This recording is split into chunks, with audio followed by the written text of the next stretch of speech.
It has always been a dream of mine to own a large collection of books and to have a large TBR of possibilities to pull from. But while I love having a lot of books, I currently don't want to add any more bookshelves into my home, which means that these stacks of books that I currently have on the floor are a problem. So I somehow need to get all of these books from the floor onto my shelves, which are currently at capacity, which is where this series comes in. Throughout 2024, I'm going to be stuffing these stacks onto my shelves through any means possible. For October, I will be using my Spookoplathon board to select the books for this video, just like we did in episode 5. The easiest way to start may be to read them, but if I then decide that I want to keep them, I will need to choose another book from my shelves to either read or unhaul. The episode will end when the original books chosen from the stacks and all subsequent ones pulled from shelves have made their way to either their new home on a shelf or into my unhaul pile. The stacks may change throughout the year as I organically read, unhaul and rearrange my shelves. The pool of books to choose from may change slightly as things get moved around my library, or the pile could shrink with a big unhaul,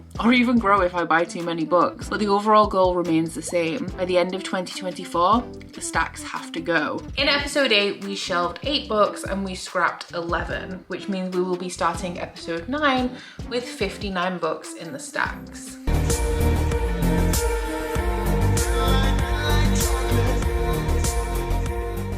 Hello Shelve It or Scrap It fans! Welcome to episode 9, which is one that I am so excited about. I'm so excited about this round. So I am filming this, literally I finished filming episode 8 10 minutes ago. I got myself resituated and I'm back for episode 9. You cannot tear me away. But because I've literally just finished filming episode 8, nothing has changed in these stacks. They are exactly as they were at the end of the last episode, which means we are down to 59 books. We had a very, very successful round in episode 8, and I am hoping that this one will also be successful, although I don't think we're going to get through quite the volume unless something strange happens or something unpredictable. I don't think we're going to get through quite the volume that we got through in episode 8. But the reason why I'm so excited about this round is because it's the Spookoplathon, baby. If y'all don't know what this is a readathon that I am hosting for the entire month of October. Back in, I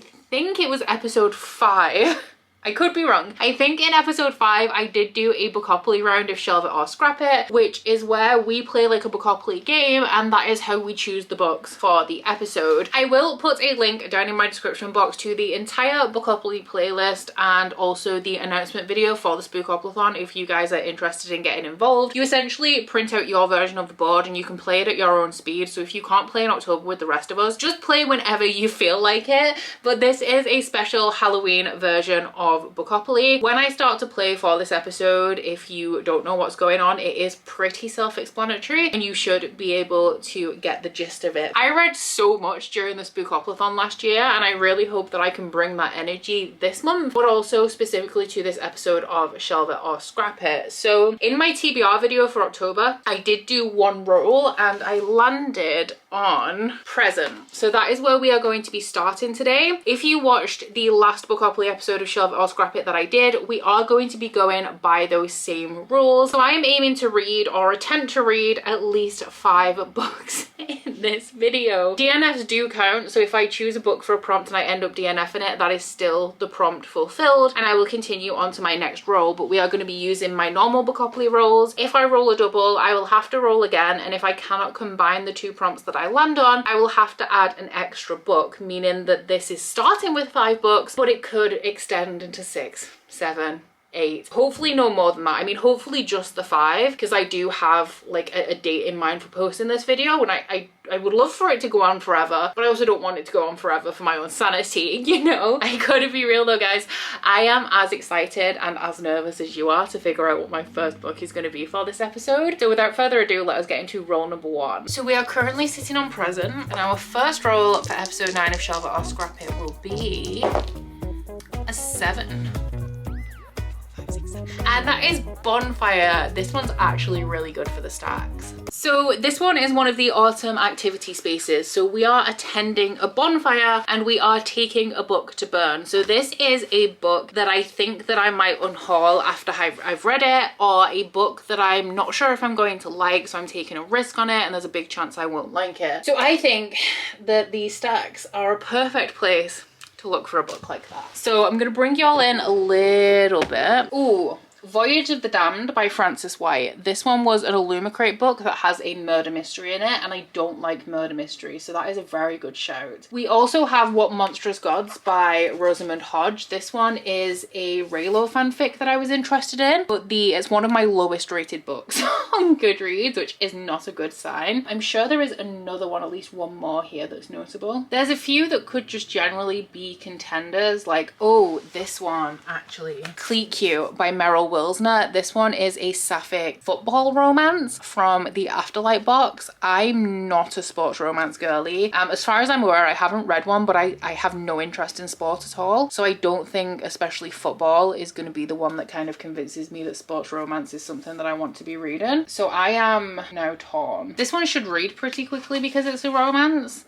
It's 320 pages, so quite short. I'm tempted. It's not very autumnal, which is what's putting me off. If I was going for autumnal, I would think that Voyage of the Damned would be the one, because, like, you know, autumn, mysteries kind of go hand in hand. Oh, Kingdom of Golden Cage by Lily Inkwood was the other one that I would say is a strong contender for one that I wouldn't haul after reading or end up DNFing. I mean, this one's in my hand, and I think out of all of them, like, I have no interest in this. I don't even really have a strong desire to try it, but I will for the sake of the vlog. So yeah, let's go with this one. Aside from this being a sapphic football romance, I don't really know what the plot is. I love the art style on the end pages in here. I just really do not care about football at all. The back of it says doing well in camp is more important than kissing pretty girls. Oh, so this is following a woman called Grace, who has been the star of the US women's national team for 10 years. And she ends up sidelined with an injury. So Phoebe Matthews comes in to replace her while she's injured. So they end up kind of being rivals, but Grace is actually also Phoebe's idol, like sports idol. She's looked up to her, and they end up in a teammates with benefits situation. So the plot of it sounds good. It's just the theme of football. When I tell you I have less than zero interest in it, like, I truly am not invested, but we'll see. There's always the option of DNFing if I'm not vibing after a little while. I have sat down twice to film this vlog update, and every time as I'm about to press record, the smoke alarm keeps going off. I think that the battery is dying, which means that it is going to go off like every 10 minutes until you replace the battery, but I've taken it off the wall and given it to Curtis, so it's his problem now. Absolutely not mine. This happened once before, shortly after we moved into this house, and I was trying to nap and I couldn't get the smoke alarm off the wall to take the battery out to stop it from doing it. So I literally like clawed it off the wall with my bare hands to make it stop. There's no more alarm. I mean, rightfully so, there's no more alarming sound than a smoke alarm, but rest assured my house is not on fire. What is on fire is this book. It is going in the bonfire. Maybe that's what's setting off my smoke alarm. So I got into bed last night and was like, I'll start this book. I'll read a little bit, you know, like I'll break the seal ready for sprints that are happening later today where I was going to read a big chunk of this. And I didn't even bother putting a bookmark in this. I made it 3 chapters in. So I made it up to chapter 4, which is page 26. And this is gonna sound stupid.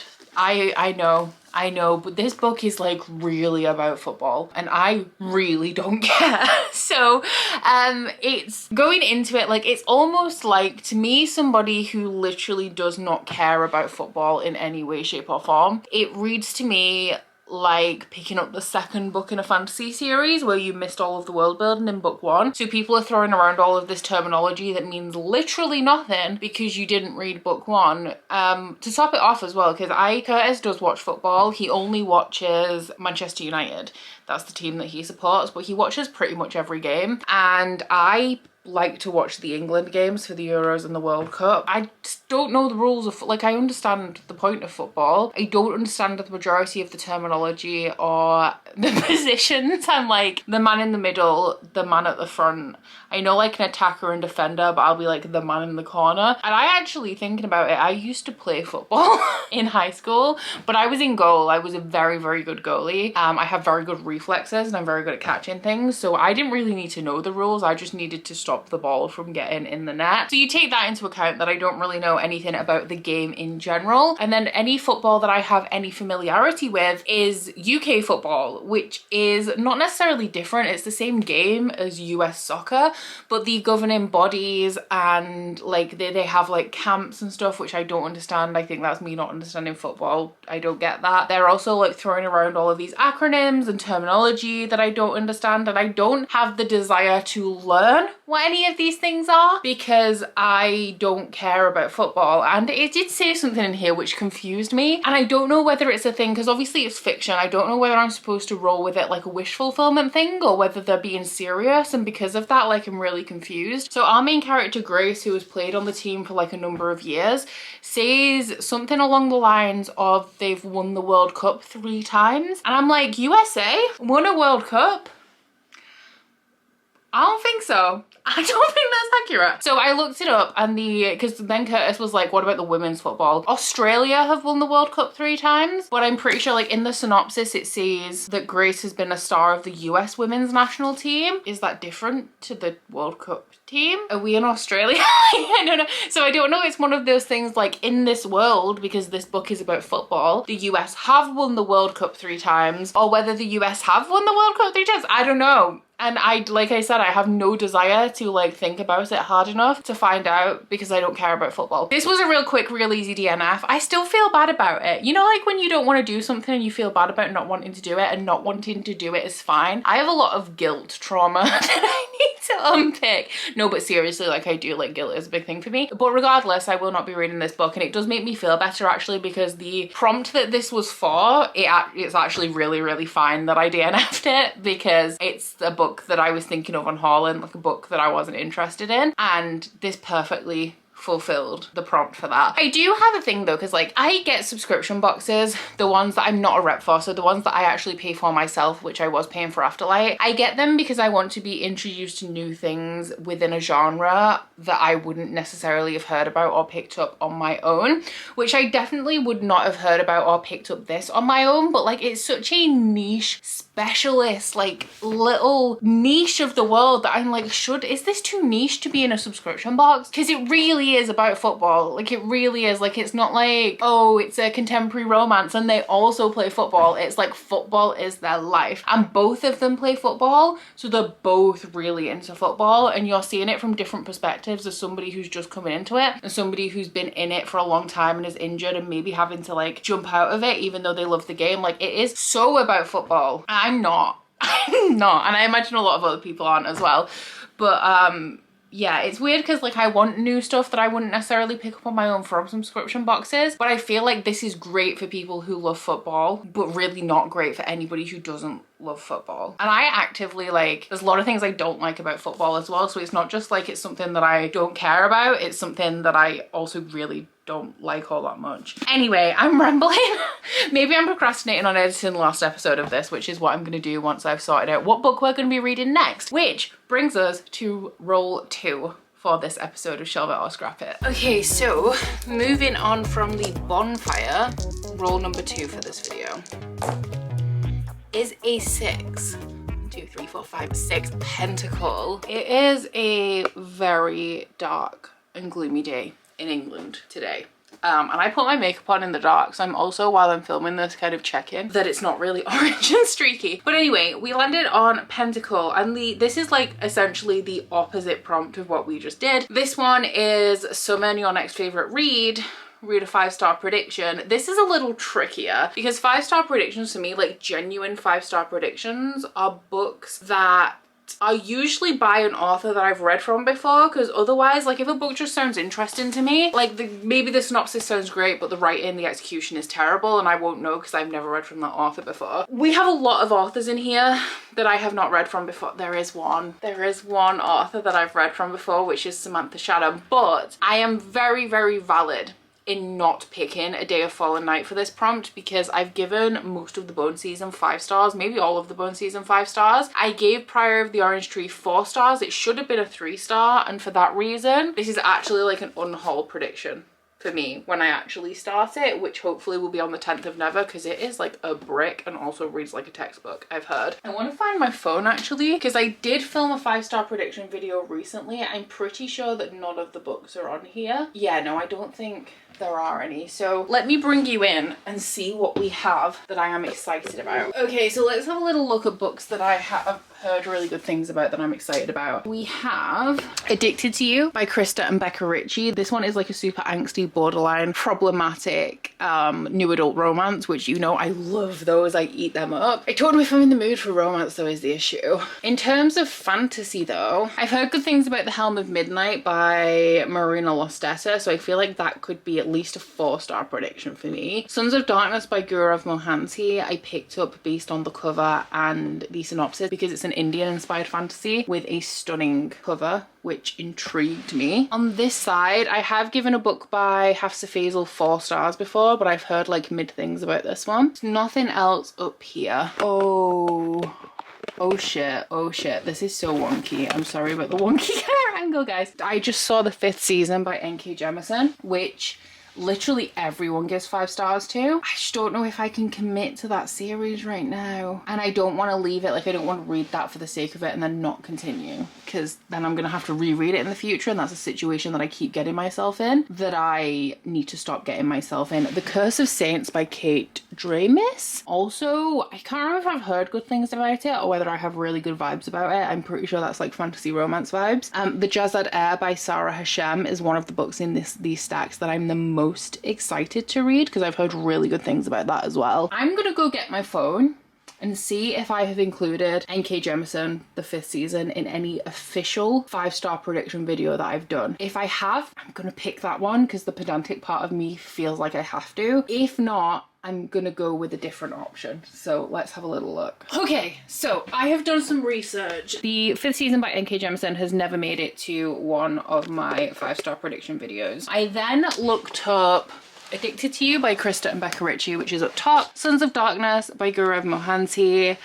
Curse of Saints by Kate Dramis. I was wondering if Fairy Loot were going to sell the sequel to this sometime soon, in which case I would have picked that one so that I knew if I wanted the sequel, but that's already been and gone, so I've missed that boat. And then the other one I looked up was The Jazad Heir by Sarah Hashem, and the average rating is highest on The Jazad Heir. So that is the one that I'm going to go with, which is good because it is the one out of these stacks that I am the most excited to read, but that also kind of puts me off, you know, in the kind of way where, oh, I can't do this. We're gonna have to dismantle these because I cannot lift all of these hardbacks off. Okay, my thumb. Book 2 for this video is going to be The Jazad Heir. This one was an Illumicrate book a while ago. July last year. I didn't realize it was that long ago. Wow. The synopsis, okay, very kind of classic YA setup. This is giving me like major nostalgia just reading the synopsis. It's like an enemies to lovers story. So our main character is the lost heir of Jazad, and that is a kingdom that was burned by the kingdom of Nazal. So the main character has been in hiding since this happened. She has a lot of hatred for this kingdom, but she just kind of wants to live in peace and forget about it. But a group of Jazadi rebels end up coming to her village, and the heir of Nazal tracks them there. So then she has to make a decision. If she sells out the rebels to the Nazal heir, then she herself will escape persecution. But obviously, like, as the lost heir of Jazad, she doesn't want to do that because she shares the same beliefs as the Jazadi rebels. And along the way, those two start to grow feelings for each other. So this sounds exactly up my street. I don't know whether, because I checked whether Fairy Loot had done the sale for Curse of Saints sequel. Don't know if Illumicrate have done the sale for this. I will say though, this is a very mid special edition. It has a stenciled edge. The cover is pretty much exactly the same. There is a slight difference. I'm not sure whether it's like the original is dark blue and this is black, or the original just has printing on and this has like a foiled background, but it's so minimal that if I bought a standard edition of this and put it next to the Illumicrate special edition, you wouldn't have a clue. Whereas if I did that with the Kate Dramis book, it would be very obvious that like they don't match. I still really want the Illumicrate Falconer trilogy, but I'm not buying it until I've tried it. Illumicrate are also doing like a lot lot of reprints at the minute, so I also have faith that it's potentially something I could get my hands on in the future anyway, if I've missed it. Oh, okay, so the sequel, The Jazad Crown, is not being published until July 2025, so I would say it's highly unlikely that Illumicrate have done a special edition. So this is a good time for me to read this, because then by the time the release of the next book rolls around, like, I'll know if I need to pre-order or not. So I'm gonna stop procrastinating on my editing, because at this point I just have just over an hour to get a bit of editing done before Spookoplathon sprints start, where I will be making a start on this book. I'm so excited. How long is it? Just under 500 pages, so chunky but not overwhelming.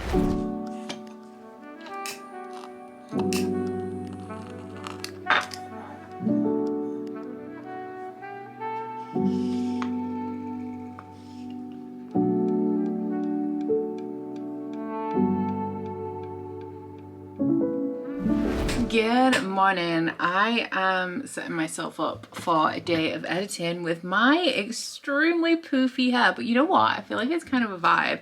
You feel like this bit is just a little bit much, but the rest I actually really like. But yesterday I did make a significant dent in the Jazad Heir by Sarah Hashem. Just to know actually, because I still keep getting questions about these dust jackets that I have that go over my hardcover books are from Illumicrate, so I cannot sadly provide you a link to them. I do know though that you can buy dust jackets like this on Etsy, and I don't think that they're like a leathery one like I have. They're more of a fabric material, but if you want one that's like similar to this, then you can get them on Etsy. I think you would call them like dust jackets as opposed to book sleeves maybe to find them. But anyway, I have made a little bit of a dent in this now. I am 163 pages into it. It was slow going to start off with because there is a lot of just general like terminology to learn, and it isn't given to you in the way that I personally like it to be given. It's more of just like the main character will make throwaway comments to this thing or this place, and then eventually like you kind of piece together what is going on. So for that reason my progress was quite slow getting into this one, but it has picked up a little bit now. So this one is following a girl who is the heir of the kingdom of Jazad, and this is set in a world where there were magical beings and all of the 4 kingdoms of the world had magic, and then because of one of them getting out of control, they created a 5th kingdom called Nazal, who were there to govern the magical kingdoms and make sure that none of them got out of hand. So this progressed and progressed to the point where over generations 3 of the kingdoms lost magic, and the last one with magic was Jazad, and Nazal came and conquered them. Under the guise, from what I can gather, there was one specific event where a lot of the royalty of all of the kingdoms were killed in this magical incident that a lot of people believe the Jazad rulers committed because they're the only ones with magic, but actually our main character, being the Jazad Heir, believes that Nazal orchestrated this to make it look like it was Jazad so that they had a reason to come in and conquer them. So our main character Sylvia, that's her like disguise name. I think that her princess name, like as the heir, is Asaya maybe. It's not used super often because obviously she's in disguise, but I'm pretty sure that's what it is. And she was taken into this like magical wood. It reminds me very much of We Hunt the Flame by Hafsa Faisal, in the fact that there is this area of woodland that nobody likes to go in because strange things happen there. She was taken into there by the disgraced general of Jazad, who tried to train her to eventually take back her kingdom. Now it's quite obvious from the very beginning of this story that that general was actually quite abusive in the way that she was training our main character, and now it has been a little while since they have seen each other. Something has happened to this general, like she's not in the picture anymore, and our main character Sylvia has joined one of the lesser villages of the other kingdoms to just try and live a life in disguise. Now something that I really like about Sylvia is that she does not want to reclaim her kingdom. She just wants to live a life of peace and safety. I sometimes get really annoyed with the martyr complex that a lot of heroes have in books, and I really appreciate a character who doesn't actually want to save the day. Not necessarily because it's selfish, it's also like survival and preservation. And her whole attitude is like, I don't owe these people anything just because I happen to be born into the royal family of this kingdom that now doesn't even exist. Like, I don't owe the people of this country anything, because it also happened when she was a child, and now I think she's almost 21. Everything is fine and well and good until she gets herself into a little bit of a pickle where a Nazalian soldier from Nazal kind of corners her and is suspicious of her, because anybody who is thought to be Jazadi or harboring magic or is thought to harbor magic is either killed or taken to trial, but the trials aren't fair and everyone kind of dies there anyway, because once somebody has suspected you of being a Jazadi, you are essentially Jazadi whether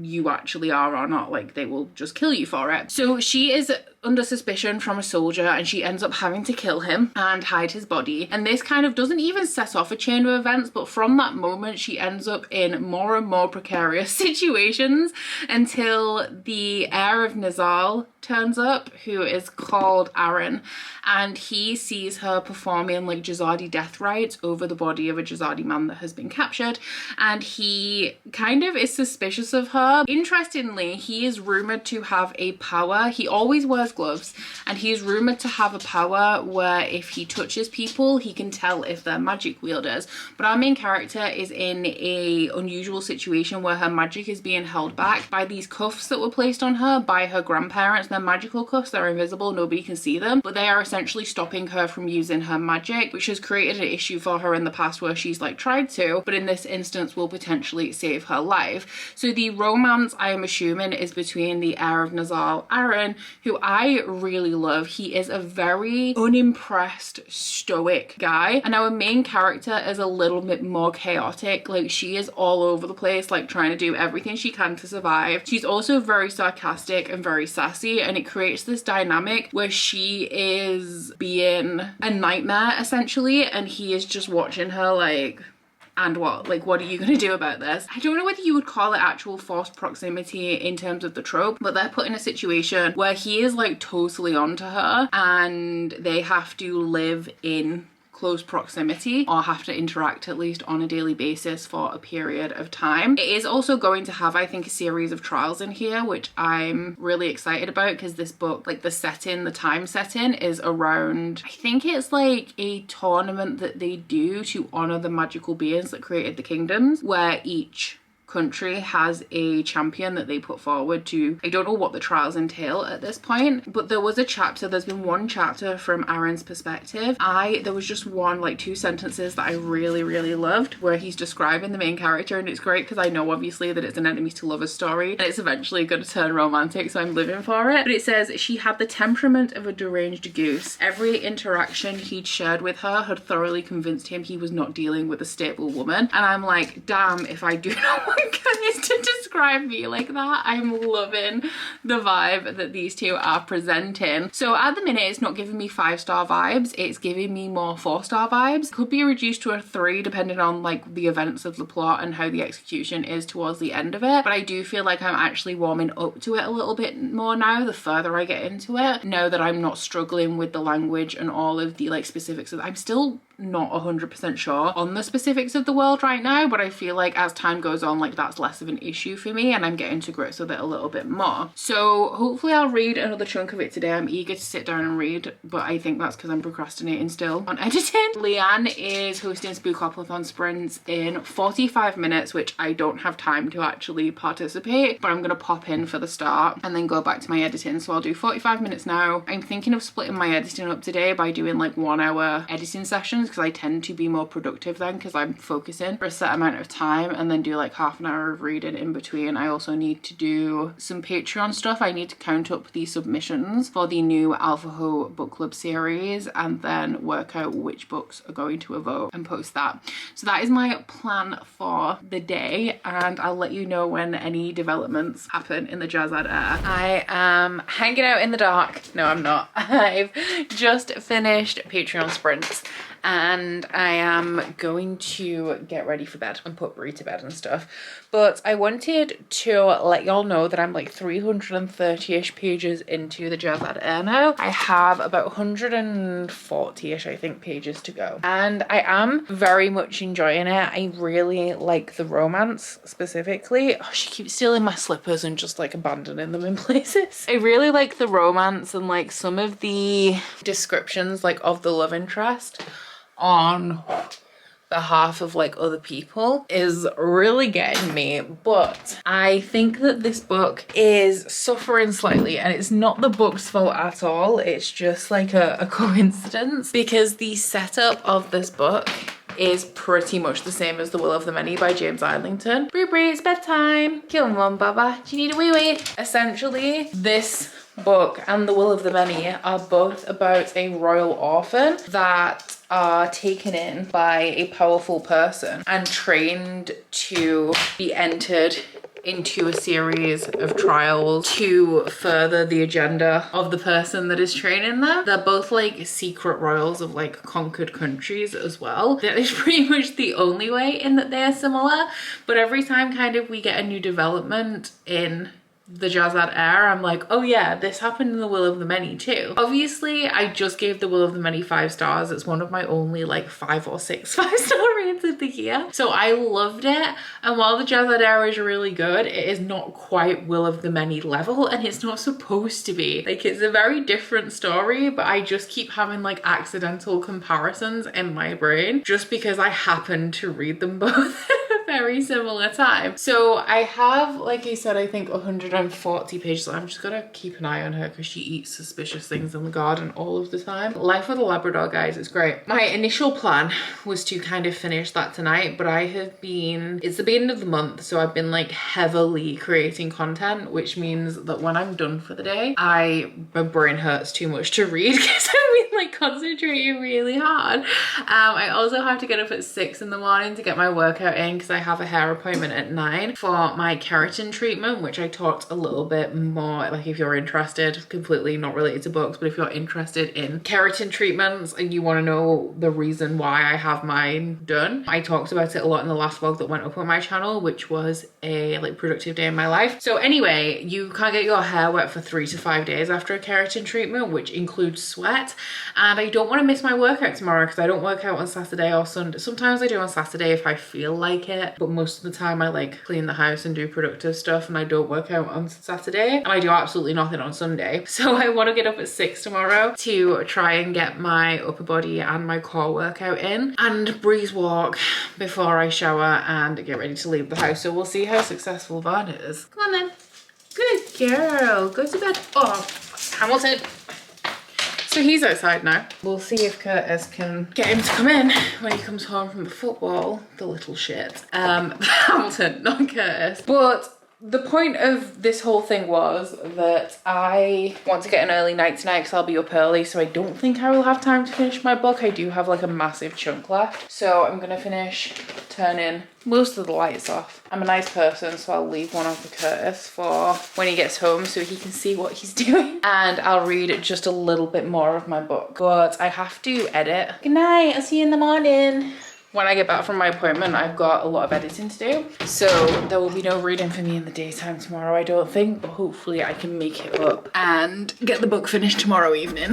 Just turned my computer off while at the same time realizing that I only have 19 minutes of recording space on my camera. So I should have deleted some footage, but we'll do that soon. Right now, it's the freaking weekend, baby. So I've just got up, dressed, locked and loaded. It's like 10:30. I had breakfast in bed courtesy of Curtis, which was very nice. Baby, calm down for a second. But now I'm hoping to finish my book. I couldn't do it last night when I got back from the hairdressers, which was only like midday, but then I worked for the rest of the day and it was Fortnight Friday. So because I got up at 6, which I did actually manage to do, I was very, very tired by the time all of that was over and I did not get to finish my book. So I have like 80 pages left and my plan is to finish that off now. And then I have my weekly kind of clean to do, and I also need to do the Asda shop for the week. I've got the meal plan for dinners sorted, but I need to get all of the ingredients for a shopping list and also decide what we're having for lunch and breakfast and stuff. So that is my plan for the day, but because I'm hoping to read the last 80 pages of this first, I will be checking in with you guys soon. Oh, this is morning cuddle time, so she cannot cope without a cuddle in the morning. And this is what she's like when I first get out of bed and sit down. She's like, we will cuddle, we will kiss. But yeah, I will be checking in with you guys hopefully very soon when I finish my book, so I can give you guys my verdict, and also we can decide what I'm reading next.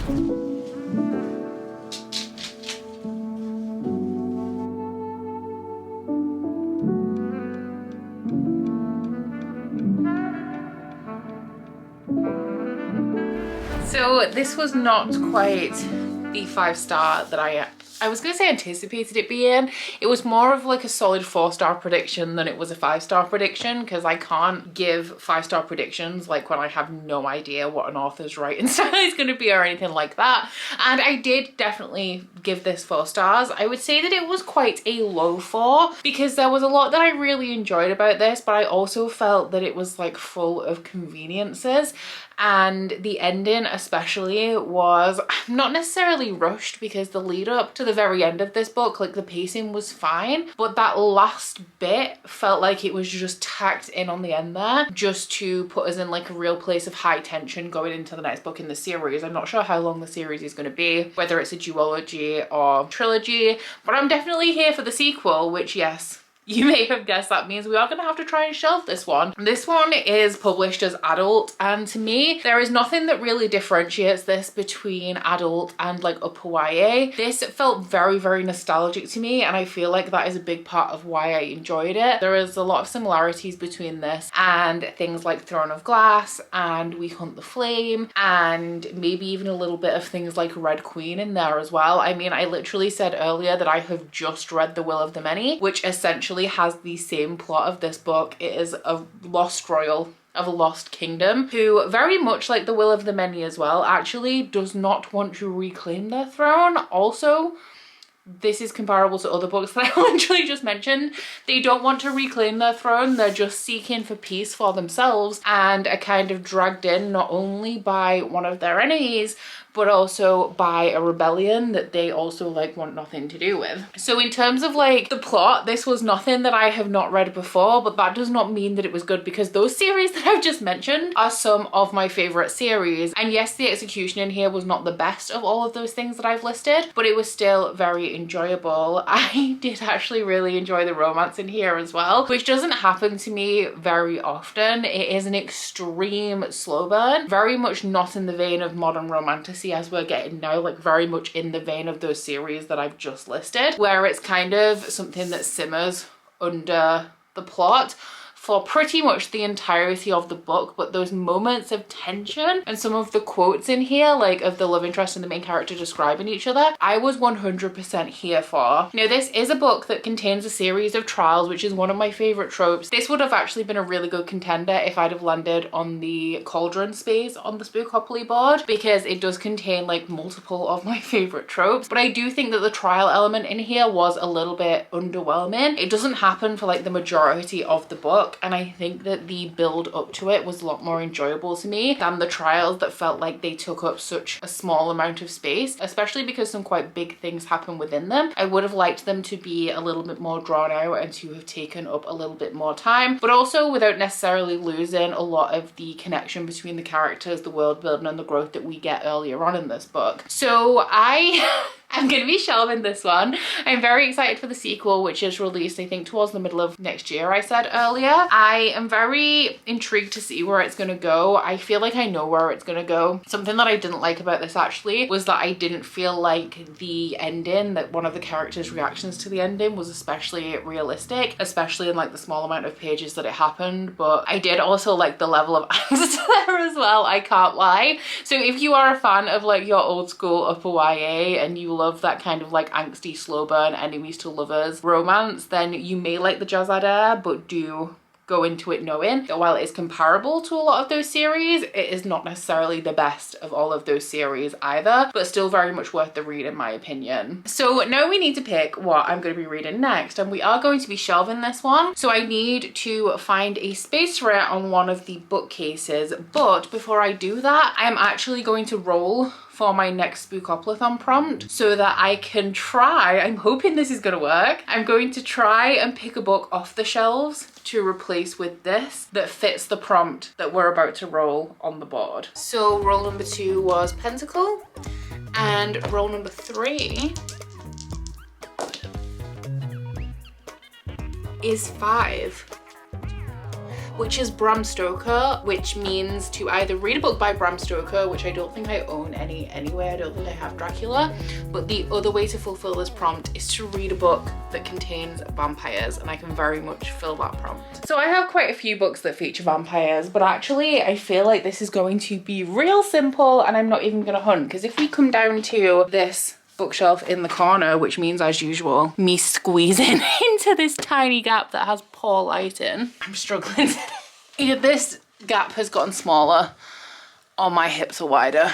Either could be true. No, but seriously, this does feel a lot smaller than it normally is. Has this moved? Maybe. Okay, let's bring you guys in as well. Hey, how you doing? This is the shelves that I actually only just filled up again after episode 8 of Shelve It or Scrap It, and we added 2 books to these shelves and moved 2 books somewhere else. One of those books that we moved is on my fall TBR, which is Mistress of Lies by K.M. Enright, and if I am not mistaken, this, I mean, it's very vampire-esque on the edges. I'm pretty sure there's like a dark lord or something who is a vampire. The ravenous and bloodthirsty court of the Vampire King. Now, like I said, there are tons of books that I own with vampires, but this is on my autumn TBR, so I feel like this is the perfect opportunity to pick this one up, because I'm pretty sure E, F, G, H, A, B, C, D, E, F, G, G, H, so ooh, it might not work. The bottom down here is quite tight, but I don't know if Lady Hotspur is gonna fit. Ooh, just about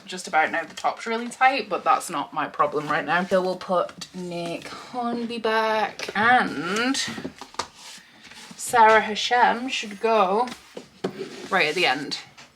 In there. Oh, let's not make this mistake. Sorted. So our next book is going to be The Mistress of Lies by K.M. Enright. So apparently we're tackling Illumicrate books in this video because this one is a very recent one. It's from August this year, and I fell in love with this edition, but not only the edition but also the synopsis of this. Saying that though, I actually think I've seen very mid things about this so far, which does not bode well. I think it's also a fantasy romance. It also might be poly. I'm intrigued. I'm very intrigued, but the Goodreads rating on this, let's have a look. Yeah, the Goodreads rating is a 3.46, which is not amazing. And then this also, because it is potentially poly and contains vampires, is giving me vibes of the Rinchapeko book that I got in the GSFF, and I DNF'd it, which I was really sad about because I thought I was gonna love it. And that one also had a murder mystery in. But this one is following a girl who kills her father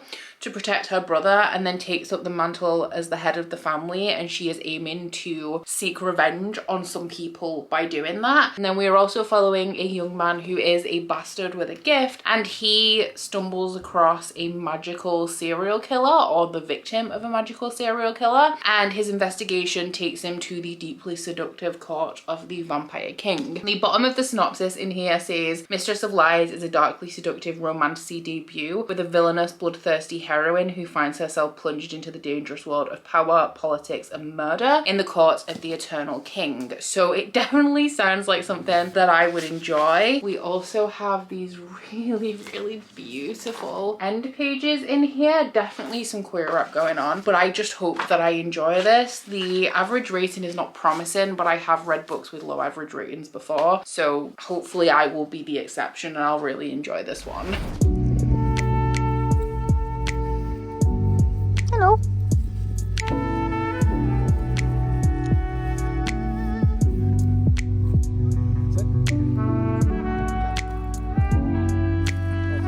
So this book is turning out to be already more messy than I thought it was going to be going into it. So obviously I said that I thought there was maybe like a poly element in here because the same guy is, ow, is in both of the pictures on the end pages, and I assumed that he was maybe the Vampire King. I don't think, based on information that I found out so far in this book, that the Vampire King is going to be involved in this book romantically, and if he is, it is not going to be with Samuel. As I anticipated, I'm like 95% sure that that is not going to be the case. But I do think that this guy here who is present in both of the end papers is Samuel, and this is Shan. This one at the back I think might be Shan's brother. So it could get messy. I don't know whether we are going to go down the poly route, or like it would be more like an open relationship than poly, right? Because, you know, or whether it's going to be like a messy love triangle. We've already established that Samuel is pan in here though, so I do think that he is the blonde character, and I'm just kind of excited to see how all this is going to unfold now. But this one is about a girl called Shan who is eager for power. She has been clamoring for power kind of her entire life. Her father isn't a very nice person, and he's kind of trained her to be the head of the family eventually. However, he's not a very nice man, and Shan is tired of waiting, so she decides that she is going to kill her father. This unfolds like in the very first chapter, and the main driving force for her doing this is that her brother does not have the main power in this world. They're called the Blooded, or Blood Workers, I think is what they're actually referred to. They're not necessarily vampires in the traditional sense. I know that we have the Vampire King, but I don't know whether everybody who is a blood worker is also a vampire, or whether there's something different about the king in particular. But anyway, Shan's brother is not a blood worker, and so he has essentially been disregarded by their father because everybody who is unblooded in this world are essentially treated like trash and like the lower classes. So then we also have Samuel, who is unblooded, but he has a power to bend people to his will with a word. So he can tell you what to do and you will have no choice but to obey. As well as being the head of this household, Shan is the Sparrow, who is somebody who explores the, not like the underbelly of the city, but the city where like the more normal people live, not the royalty or the nobility, looking for gossip and rumors and secrets to try and help the people who are downtrodden in this world, but also to gain an advantage for herself. And through her various channels of information, she finds out that Samuel has this power and knows that this means that he is the heir to a lost line. So everybody else in this line is dead, and he is the last remaining secret heir. So as somebody who is constantly vying for power, she goes to Samuel, tells him who his father is, and takes him under her wing to release him into society and kind of ride his coattails to power, because everybody will know that she is the one that found him. The atmosphere and the setting of this is reminding me quite a bit of things like Kingdom of the Wicked and also The Crimson Moth. It has that vaguely, not quite medieval, like a little bit more advanced, maybe Edwardian or Victorian kind of setting where we have like bustling towns, like all of the architecture and stuff is like brickwork. The synopsis of this does mention a murder mystery element. We have discovered a body in the street at this point in the story. I think it was like the second chapter, but I don't know how that is going to weave into the initial story, aside from the fact that the blood workers or like the guards of the world are actually investigating this. It hasn't actually come up as something that our main characters are pursuing right now, but I do imagine that it's going to come to a point where finding out who is murdering people becomes something unavoidable that our main characters have to kind of try and figure out for themselves. So I'm actually really enjoying it right now. Not what I expected from a book that a lot of people are describing as like pretty middle of the road, but I'm kind of like a little bit trepidatious. I obviously don't take other people's opinions and Goodreads average ratings as law, but I do feel like if so many people are saying the same thing, then there is some validity to that.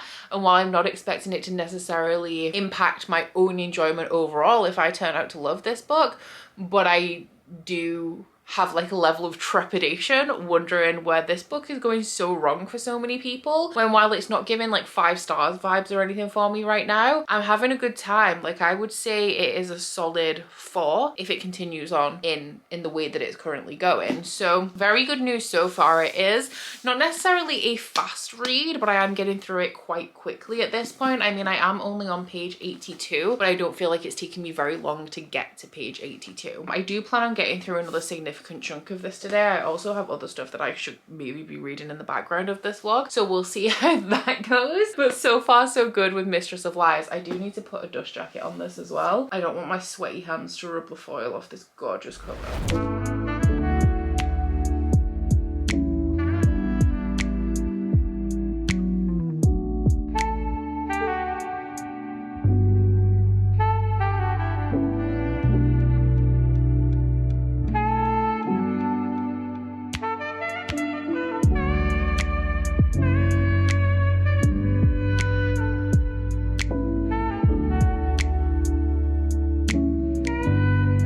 I just imported the footage for the daily vlog that I filmed last Monday, and I have 2 hours of footage. I promise you that I did not do anything interesting enough to warrant 2 hours of footage. Not to like sell the vlog short, you should go watch it. I'm sure it turned out great in the end, but I'm shocked. Like 2 hours, that's a lot of footage.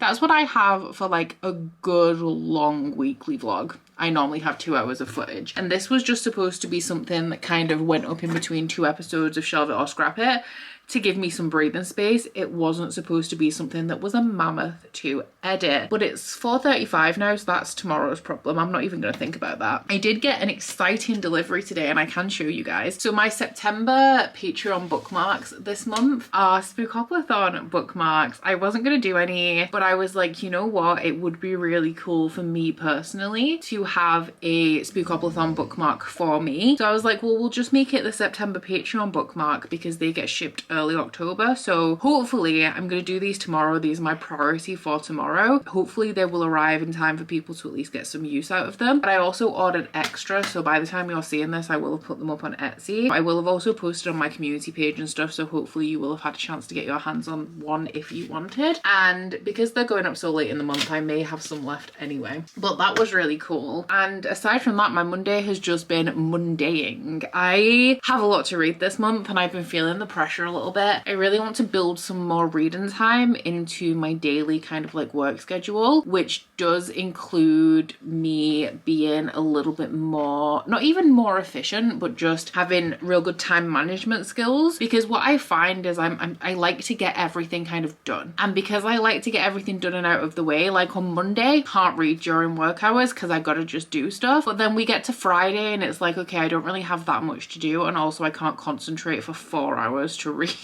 So I end up doing like house stuff, which is fine, but I feel like I need to have like a minimum of like an hour of reading time in the middle of my day somewhere, and kind of get myself in the zone of like reading is productive. Because I'll sit down with a book and I'll think of all of the things that I need to do before the end of the day, and it's just really not helpful. But yeah, hopefully throughout the week, like I've tried to break down my day very well in tasks that take like different lengths of time to allow me a little bit of time to read. But I have read quite a bit more of this. I'm now 200 pages into it. When I read in sessions, like I tend to read 50 pages and then take a break and do something else. You know, like if I'm wanting to accomplish more than one thing, usually on a Sunday, if I want to do something like play a game, I'll read 50 pages and then I'll play a game for a couple of hours or whatever it is. So something that's been really helpful about this book is that every 50-page increment, a chapter has ended. So there was a chapter that ended on page 50, page 100, page 150, and now page 200, which is really good for that like type A personality that I 100% have. I have also, oh no, never mind. I thought I'd put this dust jacket on backwards, but it's absolutely fine.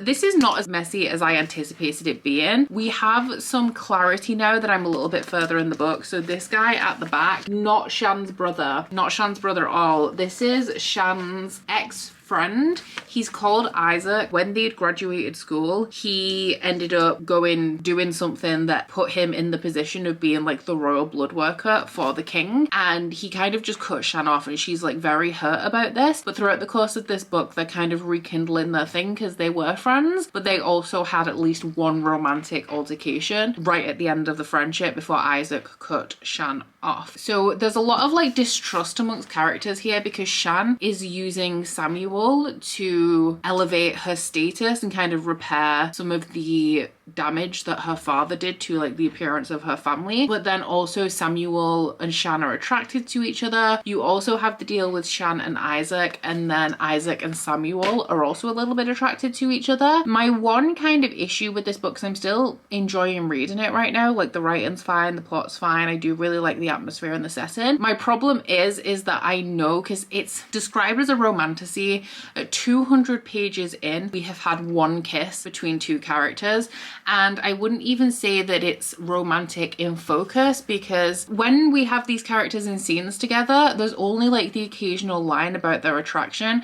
I wouldn't say that there's any real sexual tension between them, and that's my kind of criticism, is that I'm not feeling any sexual tension in this book. Like, I'm just kind of being told they're attracted to each other, but I'm not like feeling anything when these characters are in scenes together. So for it to be called a romantasy at this point, I would say is a little bit misleading, but I don't know whether that is because the like flirtation and the tension is just completely missing me, or whether it's because it's just truly not there and it's not a bigger part of this story. I would say that the main elements of this story is the political plot line, where we have Shan kind of like moving her way up through society, and Samuel also trying to navigate this society as somebody who is entering into it from like a place of almost poverty. And both Shan and Samuel are aligned in the fact that they think that the unblooded, like the lower classes of the world, need to be treated a little bit better. We also have this murder plot line, which throughout the book people are dying, but nothing is really being done about it. Like, I don't really feel like we're making any progress there. So it's an interesting book in terms of like, I'm reading it, I like the writing style, I like the setting, but also like, where are we going? I have absolutely no idea. I do have a little bit more clarity on the vampires in here as well at this point. The magic wielders are blood workers. The king is a vampire. So from what he's kind of implied with other characters in here, like Samuel has a power to not persuade people, to order people and bend them to his will. That was created through bloodworking. So I think that the Vampire King has done something to create blood workers, and he has said, there was like a little line about him saying when he was talking about Samuel's power, he said like, oh, it's similar to the blood workers, but it's like a different thing. So he has created people who have power over blood, but he is the only vampire in this world. Now, the blood working, I actually don't understand. And I do find it interesting that the world building in here and the magic system, I'm not very clear on at all.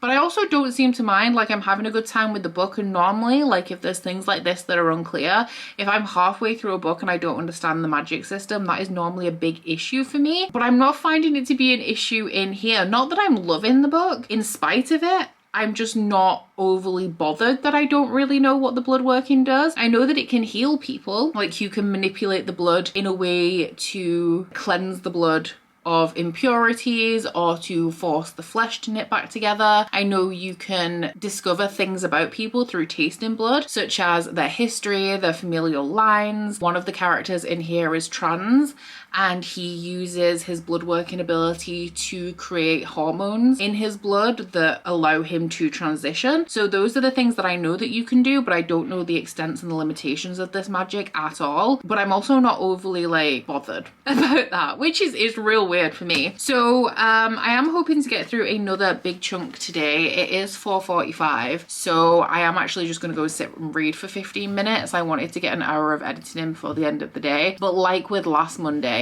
that just is not on the cards for me right now. So I am just going to read, and then I'm going to start making dinner, which is pollo pesto gnocchi today.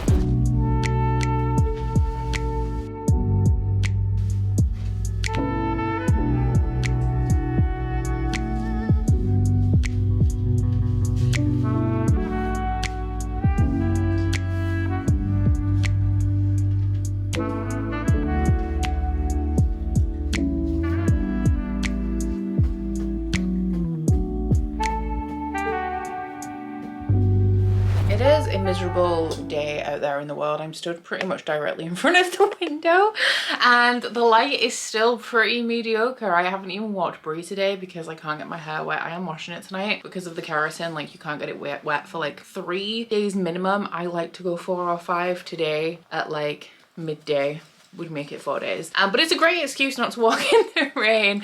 And I am about to set up and do some editing. I have things that I need to do, but my things, like my list of things to do, is not super rammed at the minute, which means that I actually spend most of my time procrastinating because I think I have so much time that I do, and then not getting done all of the stuff that I could get done. It's so frustrating because I know if I actually just did the stuff, I could do everything really quickly. I hate being in my brain sometimes. But anyway, this is another update that I intended to talk about a book, and I started by talking about nothing of any interest. So I'm still reading Mistress of Lies. I am now 300 pages in. We're having nice regular 100-page updates. I'm bored now. I don't know what happened between page 2 and 300, but I think that the pace of this book is like very, very flat. Like, it's all kind of one note, and for the first 100 to 150 pages of a book, you can kind of get behind that because you're establishing the setting, the characters, the plot. So you don't expect it to go from 0 to 100, you expect it to stay kind of along the same note for a while. But then when you get into the book, like, you want the intrigue to start ramping up a little bit to keep you interested after like 100 to 150 pages. And this is still very much the same note. Like, I don't feel like anything is progressing. In terms of this being a romantasy, like I said yesterday, the smut, when it gets a little bit smutty, is decent, but the actual chemistry between the characters I'm not feeling in non-sexual scenes. So for me at this point, I don't feel like the romance is necessary in here, but the plot is also not carrying this book. Like, I'm 300 pages in and I feel like we're only just at a point where we're actually starting to investigate the murders properly, and the investigation of the murders has been a thing since like page 100. It's something that Shan especially is supposed to be doing, and I just don't feel like she's doing very much. Like, she'll go look at a body and be like, cool, and then she won't do anything until another body turns up, and then she looks at it and she's like, oh fuck, we gotta do something about this, guys, and then she does nothing. So yeah, it's getting a little bit tedious to read right now. I do only have 120 pages left, so I am going to stick it out, and I am hoping that I can finish this today. Like I said yesterday, I'm hoping to build a little bit more reading time into my daily schedule because I have a little bit, not a little bit less. Oh, I've lost the button. This always happens with these sleeves. Can I screw this back on? It's because I play with them when I'm reading and then they come a little bit loose, but I think we're fine for now. Once the blood and ash one fell off, it was never quite the same, but hopefully that will stay on.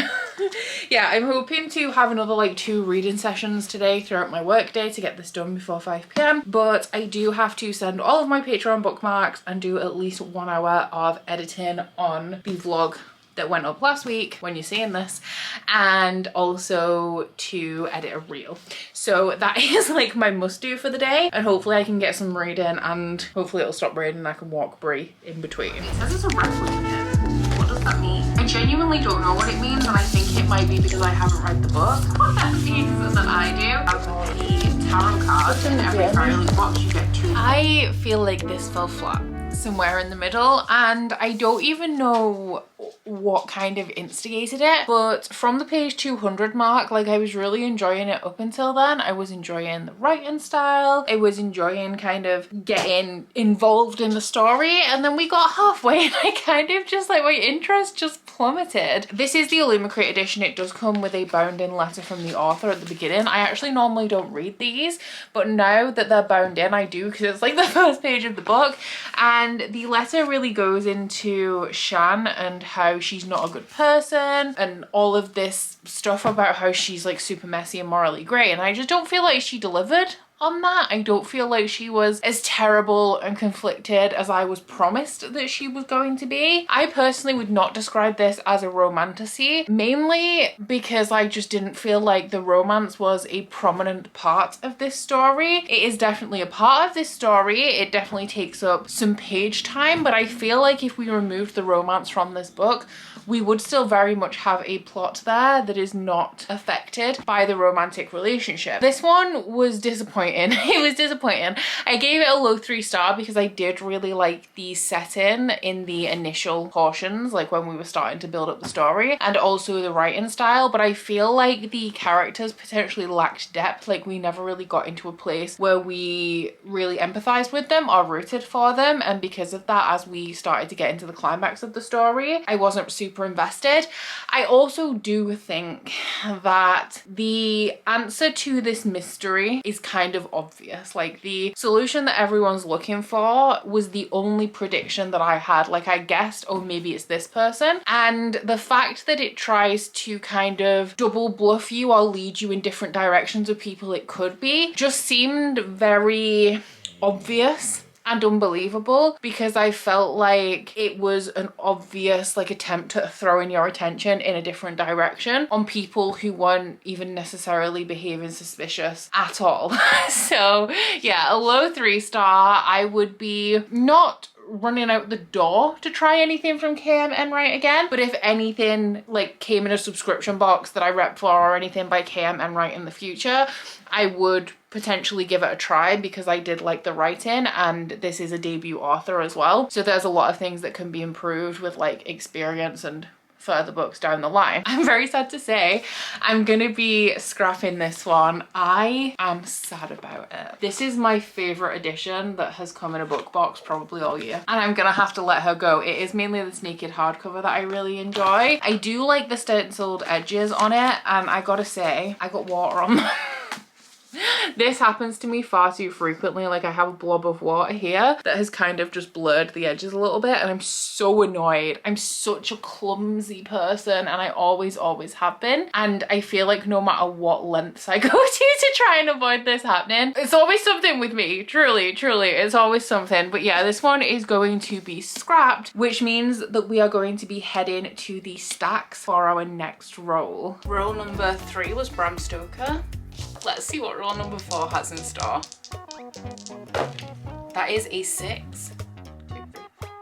And that is a spooky book. So when I put the spooky and stabby places on the board, spooky pretty much stands for horror, stabby is thriller, spoopy is like witchy romances, that kind of thing. But anything that's kind of in the vein of spooky can count. So it can have like a spooky word in the title, like ghosts, or like a spooky looking cover, or anything like that. So I don't know if we have any horror in here is my issue, because I like to go with the intention that I put it on the board. The other thing, there's a spider right there.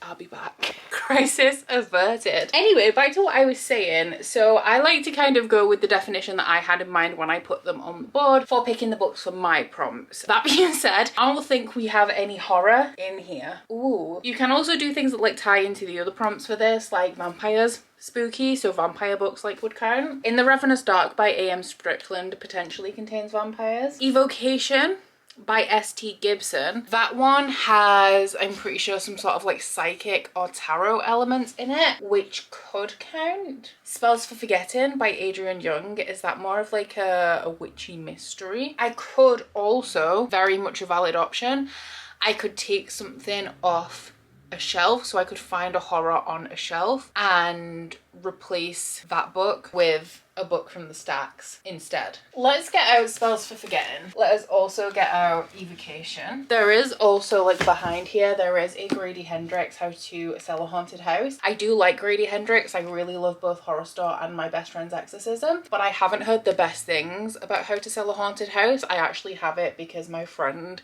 read it and unhauled it, and I was like, I will take that off your hands. But then I feel like that's a risk, because I do like Grady Hendrix, so I could really enjoy it, and then end up just putting it back on the shelf and it's like, cool, I've read a book. We haven't done anything with the stacks. I feel like a lot of people are very hit or miss with Grady Hendrix, and I've only really read hits so far, so I feel like that's potentially why I feel that way. Evocation. This spellbinding story explores love, fear, and the occult, all through the eyes of a psychic prodigy who is desperately trying to find a workaround on an ancestral deal that is threatening his life. It also contains a curse, The main character is a medium. I feel like I was just watching one of G's vlogs. I think it was one of the recent magical readathon ones where she was reading this, and I don't know if I can get behind two of the main characters being called David and Moira. If you're a Schitt's Creek fan, you know why this is an issue for me. I actually, because I normally watch YouTube while I'm doing things like taking my makeup off, I thought that G was talking about Schitt's Creek until I kind of actually got grounded in the video and realized no, she was talking about Evocation. The only thing that's kind of steering me away from this right now is that I do have Diary of Blood by S.T. Gibson currently on my October TBR. It was my Patreon pick, it was Vish's pick. And I don't want to potentially not enjoy this and then not want to read Diary of Blood, or kind of be in a position where this doesn't make me enthusiastic about a book that's on my TBR that I have to read anyway. So Spells for Forgetting, I'm pretty sure that this is a story about a girl who's from a small town and her childhood sweetheart killed her best friend when they were like in high school, and she comes back to the town where she's from, or he comes back, and they have to kind of confront this thing that happened. It is an adult fairy loot book, so I'm assuming it has some element of magic in here as well. Yeah, so she has stayed in the community. She was originally intending to like run away and move to the big city with her high school boyfriend up until he murdered her best friend, and she's ended up staying in this town. And after 14 years, he returns to bury his mother's ashes. This feels like, because I haven't read anything by Adrian Young, but it feels very much in vein with like Rachel Griffin books, because this also I feel like is going to be tied to nature, because the island where they live is steeped in folklore, and it says that the island kind of reacts to the return of August. This one says atmospheric fantasy with a murder mystery. The main character is faced with a ghost of her past as the man she used to love returns for a visit. Both of them, I feel like I have just marked the stenciled edge. I am literally the worst. I hate it here. Why am I like this? Like, why can't I just control my arms and my hands and my fucking water bottle for 2 seconds? Right, I do feel like these are my two options. So Evocation, I feel very much pleasing to spooky because it has, I just touched that with my nail as well. Maybe I have a nail appointment today, maybe I should just have them removed. But Evocation falls into the like occult side of spooky season. I do feel like it's really good because I do really like occult, like psychic kind of fantasy stories. This one has a murder mystery, which like does that fall into stabby a little bit, but not really. And I feel like this one will also be very atmospheric. Oh, I'm really torn. Okay, so I have made my decision. I think that I'm going to be going for Evocation by S.T. Gibson. I looked up like the average ratings and stuff. I looked up if any of them were on a Kindle daily deal as well, so I don't have to touch these pages. And Evocation is, so I might actually go that route. It's not like a daily deal or anything, it's just £1.50, which for a pretty brand new release, I'm pretty sure this is this year. Yeah, April this year. That's not bad. It's not bad at all. I'm normally, the annoying thing is that I am normally pretty gentle. Like I make sure to use my like thumb pad to turn the pages to stop things like this happening. I just feel like I'm on a roll of destroying books recently, because also it's actually normally books that I intend to sell when I'm done with them as well, as opposed to ones that I actually intend to keep. Oh, there's a bookmark in here. And it's so frustrating every single time. I feel like for me, this one feels like a September or a November read. This one also could be September or November, but I feel fits more into October for me. So I've gone kind of with my gut and my mood on this one. I am very excited to read this one at some point though, because it's the kind of story that I typically really like. That's just like a little bit different from what I typically read, but I love books with atmosphere, and those kind of books tend to have that. So The Adventures of David and Moira and Reese, but I just David and Moira, you know, why isn't it Alexis? It should be. It really should be. So that is going to be my next read. I'm hoping to start it at some point today. It is currently 11 AM and I am going into Leeds. I have done my makeup and my hair, but I need to get dressed. I haven't decided what I'm wearing yet, but I'm going to a Sarah A. Parker event for When the Moon Hatched, which I have been reading kind of in the background of this video on my Kindle because it's on KU. I don't want to ruin the edges on it. I need to get a bag of stuff together because I'm going to be going to my nail appointment, and then we're going to go straight into Leeds. After that, we're going to go to Costco and I want to pick up or at least browse some things in town, and of course we need to get dinner before the event. So that is where I will be this evening. It also would be really helpful as well if I had an ebook copy of this because then I could read it in the car. I mean, I can't really read in the car anyway, but I don't want to take, because I'm taking When the Moon Hatched with me, although I haven't decided if I actually want it signed yet. We'll see how I feel later. But aside from that, I'm just going to take my Kindle.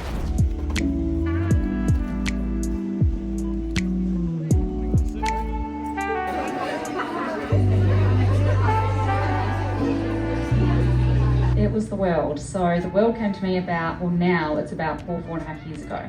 So I can't, that moment struck me so hard. I don't even know how it came to me, but suddenly I could just see this world that doesn't spin. I do not have a reading update for you yet. I started Evocation, but I'm only like 50 pages in. But I do have a bit of an exciting haul for something that's a little bit scary. Actually, I am both excited and scared. This has been beaten up along the way, but I am very excited to see it. The annoying thing about it though is that this is kind of just half a thing, and I can't do anything with this until next week. But I have, oh sticky. I have ordered a lot of yarn. This is a crochet along kit. Now, if y'all remember, I can't really crochet. I have been learning using Skillshare. This video is not sponsored, but I have been learning and I've kind of picked up a couple of extra stitches. So now I can do, you think in the UK it's called like a half treble stitch, but in the US it's called a half double. So now I can do 2 different types of stitches. But I saw this on Serdar and I couldn't resist. So it's a crochet along for a Christmas blanket. I will put a picture of what the finished blanket looks like.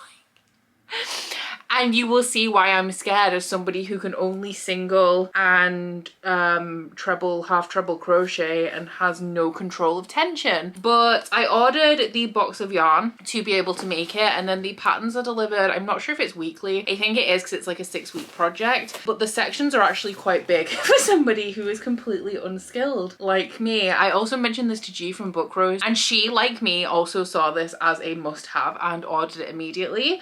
So I think that we are going to end up kind of working on this together, although I know that G's skill level is much higher than mine, but hopefully that will help me out if I get stuck on something and I can't find a video tutorial to help me out. I can just ask G to help me out. But I do think that she also said that there was a bunch of stitches in it that she also doesn't think that she has ever done before, so it'll be a learning curve for both of us, but wish me luck. I will document my progress over the coming weeks. I also have like another craft thing that I've picked up recently that I want to do in the meantime, and I do feel like this is actually going to suck up a lot of my time for the foreseeable because of how big and how complicated I think each weekly section is going to be. But yeah, definitely wish me luck because I do think that I'm going to need it. So I am, like I said, 50 pages into Evocation, which isn't very far, but this is actually less than 300 pages. I didn't realize how short it was, and I'm actually dreading landing on short book for our final roll. I'm not even sure if that's possible, but that would suck. Yeah, I could, if I roll an 11, I'll land on small book, and I don't know how much I have that's small, and this would have been perfect. But anyway,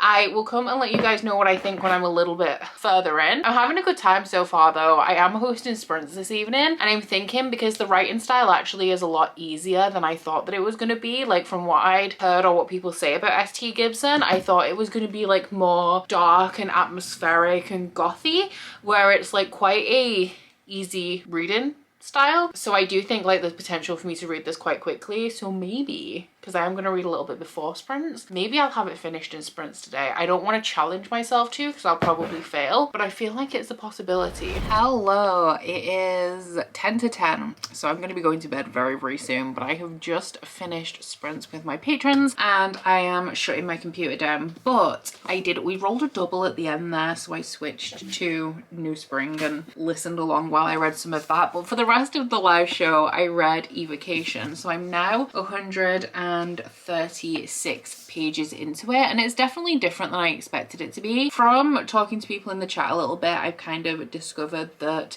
ST Gibson's writing is very different in this than it is in Diary of Blood, where it is more like dark and dramatic, like I thought just ST Gibson's general writing style was. This one is very much reading like a contemporary fantasy. It reminds me a lot of like Masters of Death by Olivia Blake. Not in writing style, because I know a lot of people don't like that book. That book's a ride and I enjoyed it, but it's one that doesn't stick with me.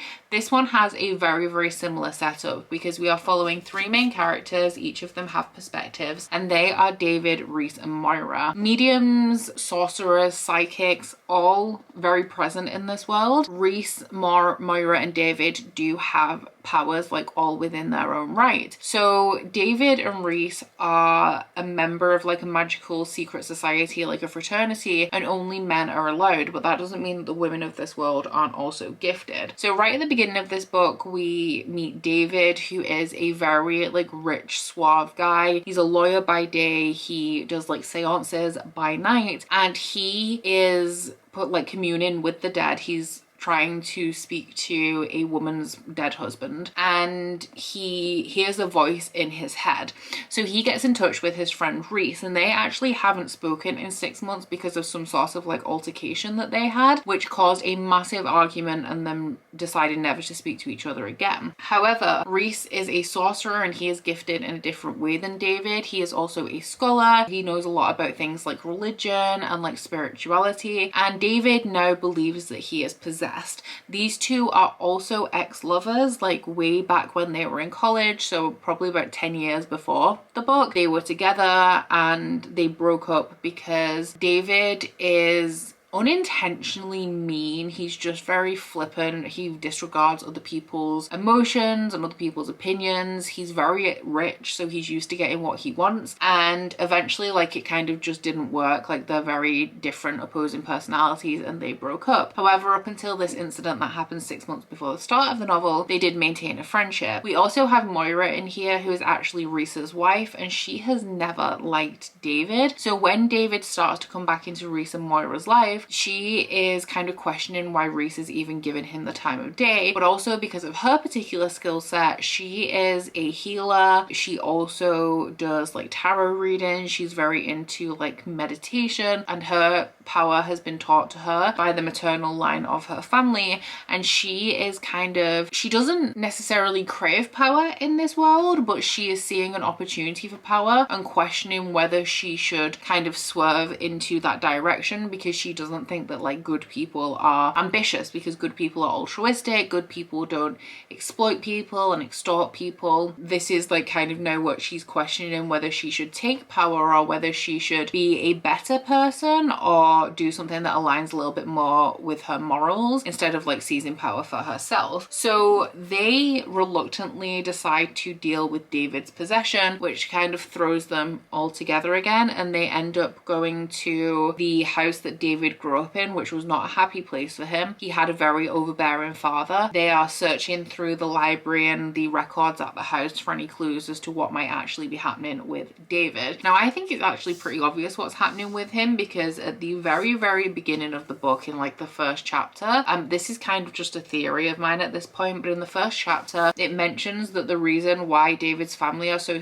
psychically gifted is because they made a deal with the devil for 1,000 years of servitude in exchange for, I can't remember, there was in exchange for something else, and then also like a attunement, is that the right word? Like an affinity, that's the word I'm looking for, with like psychic powers and other realms and other planes. So I'm pretty sure that when we get to the crux of this problem, it is going to be the deal with the devil, like something coming to a head with that is what is currently afflicting David. Now I'm actually really enjoying this. I'm really enjoying the easy writing style. The atmosphere is not as thick as I kind of wanted or expected from this, just based on my assumption of S.T. Gibson, but I am enjoying, like I love books with psychics and mediums. I don't know why. It's just a fantasy element that I really love, and it is interesting because I don't gravitate towards contemporary fantasy or urban fantasy or things set in the real world, but when I read it I really enjoy it. Like the Devouring Grey by Christine Lynn Herman is one that comes off the top of my head. I also really like The Ravens by Danielle Page and Cass Morgan. Is that the authors of that? That is a book that got very like low/mid reviews. It's kind of like a witchy sorority slasher that has not necessarily psychics and mediums in it, but I would say the same kind of like contemporary fantasy vibe that psychic and medium stories have. They do a lot of things like tarot readings and stuff in there, and like rituals where they hold hands. It's that kind of witchcraft. Things like you would see in the craft, which is why I actually really loved it. I love like a YA slasher, and the witchy element of that just made it even better for me. So yeah, I'm definitely enjoying it because of those elements. I do feel like because of the complicated relationship dynamic that we have with Rhys and David, I am wondering if this is going to come to some sort of like poly throuple situation in here, because the past romantic relationship that David and Rhys has keeps coming to the forefront.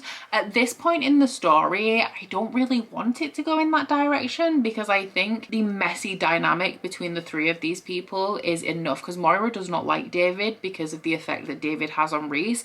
It's not jealousy or anything to do with their romance, it's more of like how badly Rhys was treated by David in the flippant way that David treats everybody. So throughout this, like, David is trying to get Moira to like him a little bit more, because he didn't realize like how hurtful he was being, and he thinks because Rhys is his friend that it maybe is important to have a relationship with Moira. And I feel like with these romantic elements keep being called into question, that we might end up slipping into experimenting with an open marriage between Rhys and Moira, whereas I think like the past relationship, the messiness, the hurt feelings is kind of enough for a 300-page book. That being said, because I have like been flipping through and checking like how long the book is and things like that, right at the back here it does say about the rest of the books in the series, which according to this are already named. It says follow the Summoner's Circle through the eyes of its enchanting characters. Rhys's story in Ascension, Moira's story in Divination, and Leda's story, who I think is David's sister, in Transfiguration. So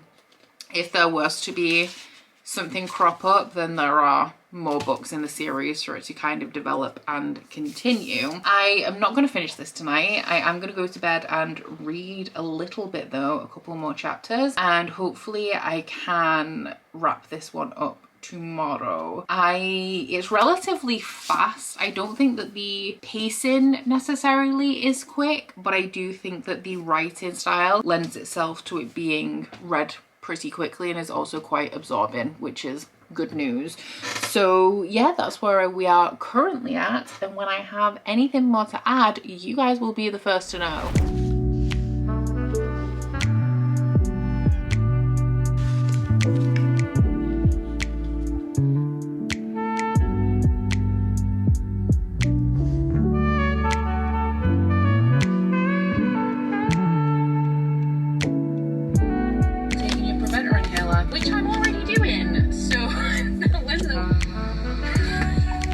Morning. The weather is miserable and very, very dim, but I am 230 pages into Evocation. Brie has brought me back and I'm no longer enjoying it as much as I was. I feel like the last 100-ish pages has completely been dominated by this relationship, and it's almost like the plot has disappeared, because David is possessed, okay, and that is like a big deal. Like, he is diminishing throughout the book, but for the last 100 pages or so, time has passed, and it's like it's kind of been put on hold for the plot of them trying to work out like a polyamorous relationship, and Rhys and Moira trying to work out an open marriage. And the thing is as well about this, like I said, I wasn't too keen on a romance coming in and becoming a significant part of the plot, because I felt like we had plot and the romance kind of dominating it wasn't necessary, and lo and behold, the romance has come in and completely dominated the book at the expense of the plot. But Rhys and Moira have a very, can you not do this please?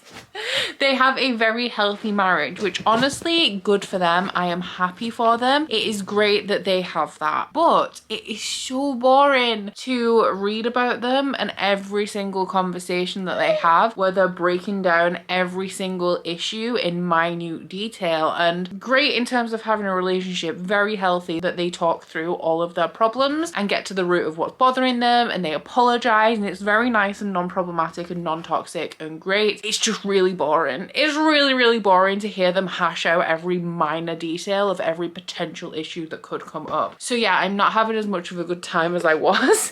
I have like 70 pages yet, so I hope we're going to revisit the plot at some point, and I'm a little bit disappointed because I feel like this started off really promising. The writing's really good. I like the general gist and the concept of what's going on, but in reality at this point, like, I'm just not really enjoying this book anymore. So today is actually a very scary day. I've got a lot to do. I don't know, I'm pretty sure I have mentioned in this vlog that we are having some work done in the house because we have a little bit of damp just in like 2 patches. It's nothing like super major, but it does need fixing. I have been having issues with the humidity in this room for a while, so right now it's actually really good.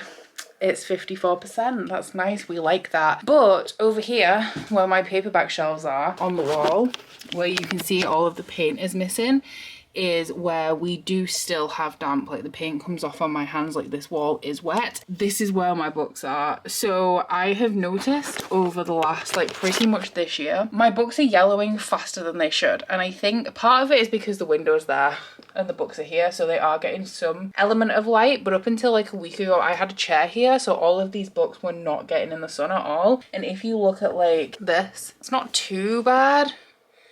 It is a secondhand book, not one that I've read, it's one that I bought secondhand, but they are going a little bit yellow. And then if you go to the stuff that I've read, that I know has been read by me, that one's actually all right. I love how I'm trying to prove a point and it's just not happening. I have some that are actually like what I would consider them gross. Okay, again, not too bad. This is good though, because this has been making me anxious for a long time. Like, it's something that I have to force myself not to think about because I start to go in panic mode and there's like nothing I can do about it. Even over the last 2 weeks, I've been thinking about how I don't want my books next to this damp patch, but the damp patch is getting fixed. So like for the 2-3 weeks that I've known when it's being fixed, I've still been panicking about it, but that's like the anxiety more than anything. I'm trying to find you one that's like not great. Like this, considering how long I've had this was new when I read it. I read it 2 years ago. Still pretty yellow. Essentially they're yellowing faster than I would expect like new books to. Like within 5 years, they're looking like noticeably yellow. I will not rest though until I find you one of the ones that looks like shit. Oh, here we go. I found one. So Beautiful Creatures. I read this when I was at uni or just after uni. So this is like 10 years old. I bought this new from Waterstones at university. So I feel like 10 years is a long time, but like this, not too bad. It's a little bit more yellow on the spine. This is the problem, and quite a few of my books are looking like this. I actually just looked at one down here. Was it the Monarchs? This was only published a couple of years ago. The hardbacks are nowhere near as bad as some of the paperbacks are. But this one was published a couple of years ago. And it's these bits here, like where it's definitely where my hands have been. And it's the oils off my hands to have this not great effect. Look at that on my books. It's also annoying because the books that are the most affected are the ones that I'm keeping because I love them and I read them a long time ago and they're like my favorites. So it is definitely panic inducing because, like, for example, I don't know what these ones are like. These are okay. They're a bit like brown, but they're not like terrible. But I'm never going to repurchase this just to have a copy. These are books that I read and I love them, but I would never ever invest in buying all brand new paperbacks just to have them. Oh, this was a bad one. This one I'm pretty sure I read in uni. It's got like brown splotches on it. Not too bad, but like here, there's definitely look like orange dots. So the thing is as well, is that I've talked about this before, like when I was a child, I had to go to the library for my books. We didn't have a lot of money. And when there were things like the library available to us, like we didn't spend our money, or my parents didn't spend their money on buying books for me. There were a couple of series that I had. I don't actually want to know the answer to this, but I'm hoping that the Harry Potter books don't look great. Can't lie, they're not looking amazing. But it's things like that that I did actually have my own copies of. Everything else we got from the library. So then I only started my collection when I was like 18. And I mainly started picking up books from charity shops, and so a lot of my books were secondhand to start off with, and I've only actually owned books really for the last, how many years is that? 13 years. So I don't know how much of this is just owning books and the fact that 13 years is actually a significant amount of time, so obviously they're going to yellow, and how much of it is actually a problem caused by the damp, because the damp is like minor in terms of the room. It's just that one small patch of the room. Obviously it makes the air a little bit more damp. I do have like a little box dehumidifier just in front of that patch to take some of the moisture like directly out of the wall. But some of it is just owning books for a long time. Obviously this is not a temperature controlled, humidity controlled environment. In the UK we don't have like big air conditioning units and dehumidifying units as like a standard, and getting one honestly would be expensive to run. And I think that part of it is because I have like this thing that triggers my anxiety. It's like a perfectionist kind of thing, where if anything is not pristine or is not in good condition, or if I make a mistake, or if something gets like damaged, like I get really anxious about it. So I'm not sure like how much of this is a problem that can be solved and how much of it is just something that I have to live with as somebody who owns books, or whether I should be spending a lot of money on buying things like enclosed bookshelves or a dehumidifier to preserve things. Like I have to weigh up like how much of this is triggered by anxiety and caused by anxiety, and how much is just, you know, like a normal process of owning books, and how much like effort I want to expend into stopping it from happening, or whether like I should just not be anxious, you know. So anyway, all of that to say, the people are coming to fix my damp on Monday. I'm also thinking about getting window film, like UV blocking window film, but once again, I don't know whether that's a decision fueled by anxiety or whether something like I genuinely should do. I just need to kind of like get over it, I think, honestly. But it's hard because, like I said, I don't know how much is normal and how much is actually bad, if that makes any sense at all. It makes sense in my head, like I know what I'm talking about. But because they're coming on Monday, I have to take down these shelves. So I'm going to put all of the books in boxes. These shelves, I'm just gonna lie on their side in front of the couch, but I'll probably do that tomorrow night. And everything else, so I've ordered some dust covers off Amazon to cover all of my other bookshelves. I'm gonna like push the two carts, because there's one here, into that corner, and the table into that corner, and throw a dust sheet over all of them, because obviously getting dust on books is a bitch to get off. That is not something I want. So today I'm gonna be doing that. I'm gonna be taking apart my library, which is gonna make Shelve It or Scrap It a little bit difficult. I'm not gonna throw the dust sheets up just yet. I'll do that tomorrow, because I do actually ideally maybe need access to the shelves for this video. That is kind of why I wanted this episode done by tomorrow, so I didn't have to worry about trying to access the shelves like while all this is going on. But I don't think that's gonna happen, so we'll just make do. But yeah, my day is gonna be spent taking my library apart, and I'm also worried about it, not just because it's a big job and I don't really want to do, but because by getting all of the books off the shelves, I'm going to see how bad the condition they're in. Because like I said, some of them, like these just live on my shelves, they never get taken off. Actually not bad. I'm glad we're doing this, guys, because now I'm kind of realizing that actually no, a lot of this is just my anxiety. And when I'm actually taking books off, I've owned these for a long time, when I'm actually taking them off and looking at them, they're not terrible. This one isn't great, as you can see. There are darker spots off there. I've also just realized that being stood on a ladder takes me above the kind of privacy thing that I have on my window, so people can't see in. But like now that I'm on a ladder, I can see over the top and people can see me talking to a camera. So I'm just gonna crack on with this and try not to be anxious as I'm doing it.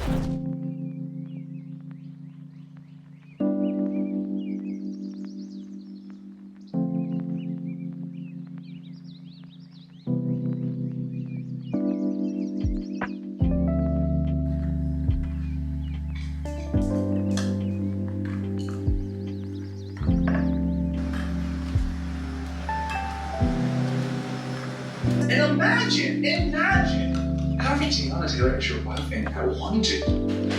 I know. What? Kidney disease. Kidney disease. Almost couldn't compete again. Made it to the Olympics.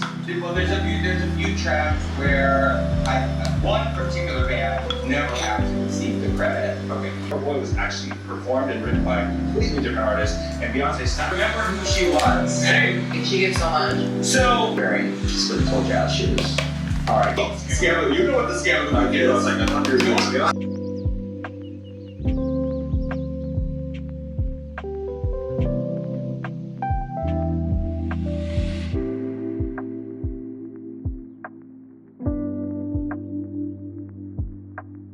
So while my cheesecakes were baking, I need to actually go put them in the fridge in a minute so that they'll set properly. But while they were baking, I finished Evocation by St. Gibson, and I did not love it in the end, I felt like the romantic element of this book completely killed any of the stakes. There was a whole portion in the middle where we kind of forgot that we were even working on a plot, and it was just talking about our feelings like 70 to 100 pages, and that really just took the interest out of it for me. I started this book really enjoying it. I like S.T. Gibson's writing style in here. I like the themes of like mediums and sorcerers and this like society or fraternity that governs them, and the kind of messy dynamics between our characters. But the more it carried on and kind of steered away from the plot, the more I lost interest. And then by the time we got to the end, I just felt that there was no way that this could end badly because of the tone throughout the middle and the end portion of the novel. So I didn't feel immersed in the conclusion to this when we actually got back to the plot, because I felt like it was very obviously going to turn out a certain way. I am really sad about this because it did start really strong, and also I've heard really good things about S.T. Gibson. Like I said when I was picking this from the stacks as well, I now have to go and read Diary of Blood, which I believe the writing is very different, so I could still enjoy Diary of Blood, but I have to now go into Diary of Blood knowing that I didn't love this one. I did enjoy it a bit though, like for the first 100 pages I was definitely invested, so I did give it a 3-star because of that. And at points throughout this, or like when we were in the middle portion, I was like, okay, well maybe I will still shelve this. Now that I'm at the end of it, I doubt that I would continue on with this series, and I definitely don't think that I'm going to be rereading it, which is sad because I do really like the cover of this in general. This one's the Fairy Loot. It's not my favorite Fairy Loot edition overall. Like, it is nice and I do like the edge on here. It's this edge that scares me a little bit, but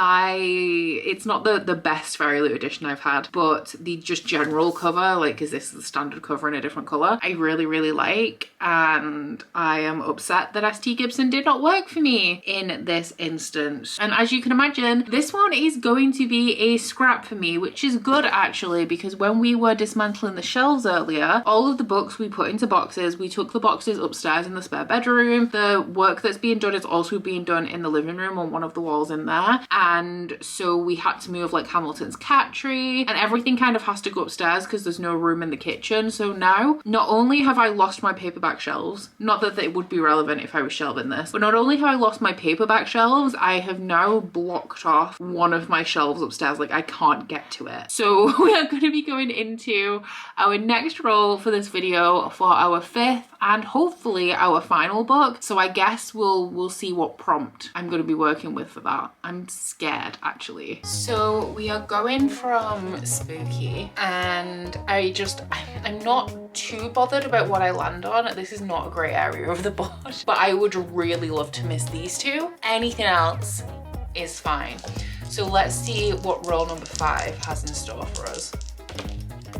That is a 6.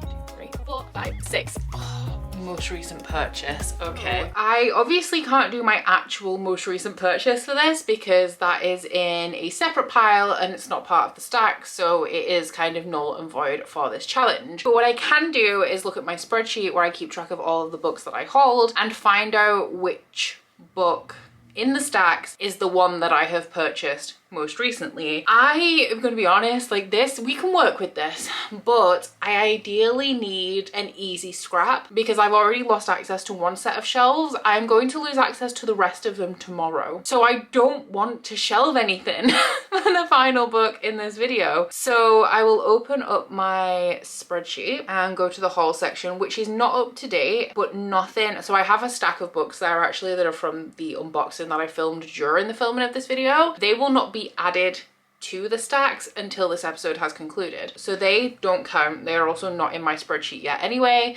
And then I also have the Pretty Little Liars books and the V. Castro books that I hold in the last episode of Shelve It or Scrap It. I haven't added those, but I'm pretty sure apart from that, this is very up to date. So the last thing was Somewhere Beyond the Sea. Already read it, already read Kiss of Iron, Book of Azrael. All of these are in my haul pile. Into the Tide, I picked that up at Rare as well, and Lady of Darkness, Punk 57, The Undermining of Twyla and Frank, and Queen Bee, also all in the haul pile. Bonded by oh shit, I've seen it. Bonded by Thorns is in my unhaul pile because I don't think I'm going to enjoy it at all. I don't even think I'm going to try it. And the actual last thing that I unboxed in my August unboxing video was Long Live Evil by Sarah Rees Brennan. I'm gonna be honest, this could be an easy scrap because it sounds interesting to me. It's about a girl, I think, who gets sucked into a book or like her favorite story, and she likes the hero. She potentially is romantically interested in him, but she ends up becoming the villain in this story. So I like that. I like villain stories, but I do believe that this is humorous. So there is actually a space on the board. It's the Grady Hendrix one, and that is to read a book with humor. So if that ever came up during this episode, I was going to select this one. Humor is very hit and miss with me. I could love this or I could hate it. And I'm sad to say that I want to hate it because I need the easy scrap. Just kidding though, I am actually kind of excited because I want to know whether I love it or hate it.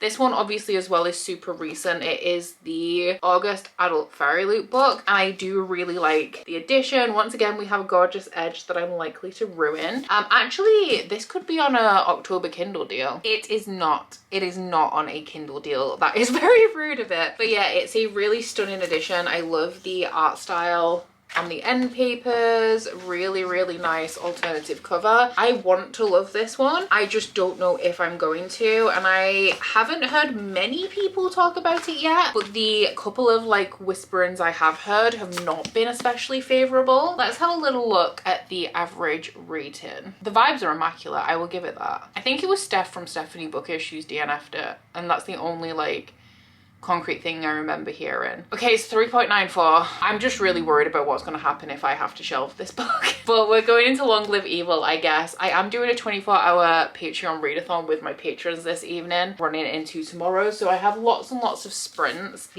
Hopefully it's a quick read. It's not very small though. It's like over 400 pages. And I also have 2 hours of a book club book that I need to listen to for a live show tomorrow evening. And I should also be reading the 8th book in the Pretty Little Liars series for my Patreon readathon. So I got a lot going on. We're also on a bit of a time crunch because the time for me to post this video is swiftly approaching. But we can do it, guys. Long Live Evil. It's seasonally appropriate, so at least there's that. Good morning, just about. It is almost midday. I've only just got around to making my coffee. I woke up at 8 this morning and decided to go back to sleep for a little bit, and then I woke up at 10 and I was like, whoa, I need to wash my hair and I have to put the stew on before my sprints start again at 12. I did just about manage it, but we have like 20 minutes, I think 25 until sprint start, and I'm just gonna take a moment with my coffee before I get back into that. But I have been reading Long Live Evil. I am exactly 100 pages into it, and I do not know if I like it or not.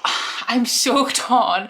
So I didn't know a couple of things before I went into this. I did not know that this was written when Sarah Rees Brennan had cancer, and I didn't know that it was about a girl who had cancer and was about to die when she was given a second chance to live. So I would definitely say content warnings for cancer in here, because throughout the story it will kind of reflect back to like chemotherapy and cancer treatments, which is a little bit triggering to me because I do have like health anxiety. Like, it's a mortality thing. I'm not a massive fan, and those bits are a little bit difficult for me, so just heads up that they are in there. So this girl has been battling cancer for 3 years, and there is a little bit of hope, but somebody appears at her bedside and tells her that they're about to get the news that there is no hope and she is going to die, and if she wants, she can go into the world of her favorite fantasy series, and if she finds the flower of life and death, which blooms once a year, she will wake up. Like, she'll be in a coma in the real world until she finds this flower. If she finds it, she'll wake up. If she doesn't, she will die. So she obviously has nothing to lose, and she doesn't even think it's real, so she agrees,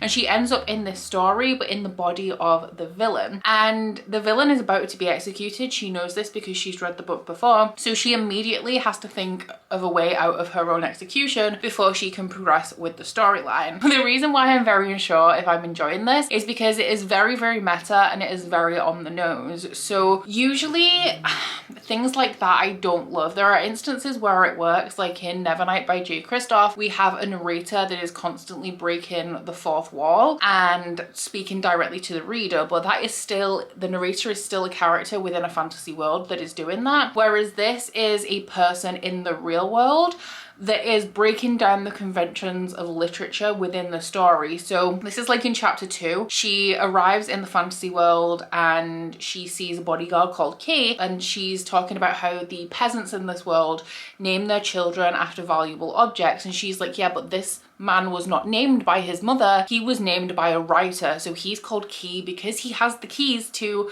the various things in the palace. And it's that element of it that I'm not loving, like the constant breaking away from the story to break down the conventions of literature. And then there's like a whole other dimension to that where we have our main character who is a girl from the real world who is also critiquing literature on top of that. So there's a point at the beginning of this where she talks about how the emperor, who is the villain of the story and her favorite character, is considered as problematic, and how that's ridiculous because you can still like problematic characters. It doesn't mean that you're going to go out into the world and like problematic men and get yourself into unsafe situations, which I 100% agree with, and I actually made a video literally about that. But I don't like that kind of overt, like on the nose critique of literature and fandom culture and publishing when I'm reading a fantasy story, especially because in those instances specifically, it is very obvious to me, or it seems very much like those are the author's thoughts and opinions, which I really don't like. It's what I didn't like about Babel by R.F. Kuang, where you can feel the writer inserting themselves and breaking through into the story. It does make sense that this would be a little bit self-insert though for Sarah Rees Brennan, because it was a story that she wrote when she herself was going through cancer, and I believe it was stage 4 cancer, so it was really fucking serious. And so I understand why she would write this story about a character that got a second chance to live when everyone was sure that she was about to die. I do think that, because this is Sarah Rees Brennan's debut adult work, I have read from her before, but only in like the Shadow Market, the Tales from the Shadow Market, one of these Shadowhunter anthologies. I've read like a story from her, and I know that she's written YA in the past, and I do think that the writing style, especially going into this, it was a massive red flag for me. I thought I was going to DNF after the first chapter because it very much read like a YA like contemporary fantasy or paranormal fantasy. Do you know things like the Fallen series by Lauren Kate and Hush Hush? It had that kind of vibe. And I do feel like because this character was diagnosed when she was 17, she's now 20, but she's almost frozen in stasis at 17 because her illness has like overruled her life and she hasn't had a chance to be an adult and time to grow. She hasn't had any adult experiences because of how sick she's been. And so she is taking this opportunity in a woman's body that she now doesn't have because she's very unwell, to experience some of what being an adult is like, but it still very much reads like a YA, almost coming of age kind of story, as opposed to like an adult. So that being said, I am absorbed when I am reading this. I am sucked into the story. There was one part where she kind of met somebody in a similar situation to her that felt very like Adam Silvera to me, and I didn't like it. That was just a little bit too much. But aside from that, like, I feel really pulled into the story, but then it also feels like a little bit cringy, so I don't know where I stand.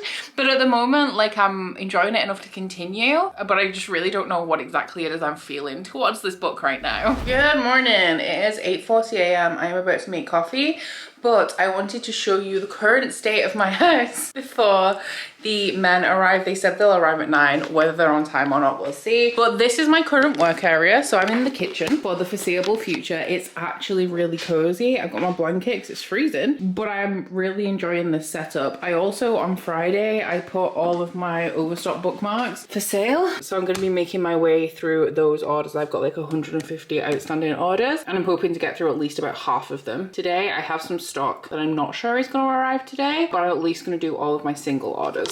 That's where I'm going to be.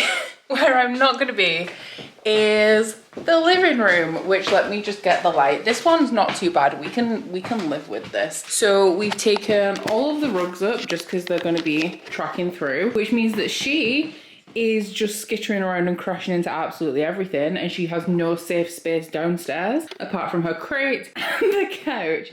But we've got all of the end tables over here and the rugs to create clear walkways. This is what they're working on in here. So there's damp. It's like a hand-sized patch of, yep, it's wet there, which we've had for a while, but we've had a few people when we've been getting quotes for other stuff come and look at it, and nobody can figure out why it's damp here. So they don't quite know what they're doing with this, but they know what they're doing in the other room, and they're gonna investigate this at the same time. Also, we had a picture up here, and while we've took it off, we have discovered that it's damp under there as well. So it's this whole wall, but just this bit, not this bit. This is fine. So that's the living room. Now I'm gonna take you to the library. Bear in mind, I'm still filming this video. We have no rug. The rug is here. bookshelves are here. Shelves. I have no access to anything. So if I lift this, I can get to my TBR. There's another cart behind that one. There's stacks of books down there. And to top, actually no, we've got two toppings to this.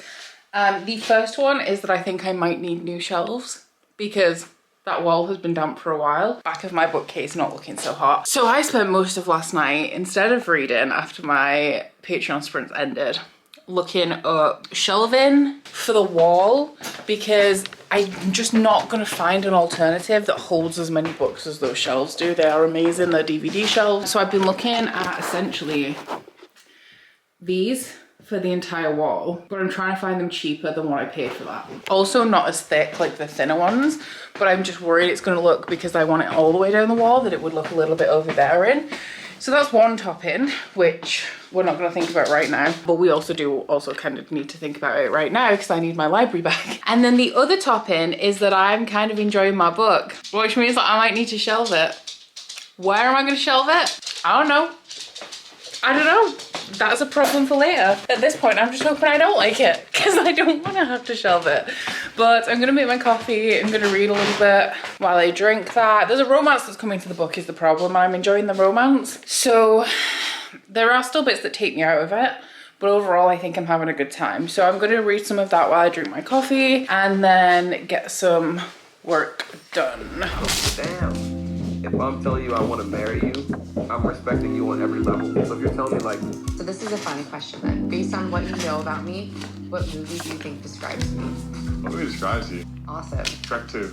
That's a good one. Jesus. My mom dying and how painful, like, that must have been. Hannah. I'm gonna miss you. Just a lot. Yeah, I'm gonna think about you so much. Biscuit. I hate broccoli. What? Broccoli hates you, bro. He's just so... Look at this!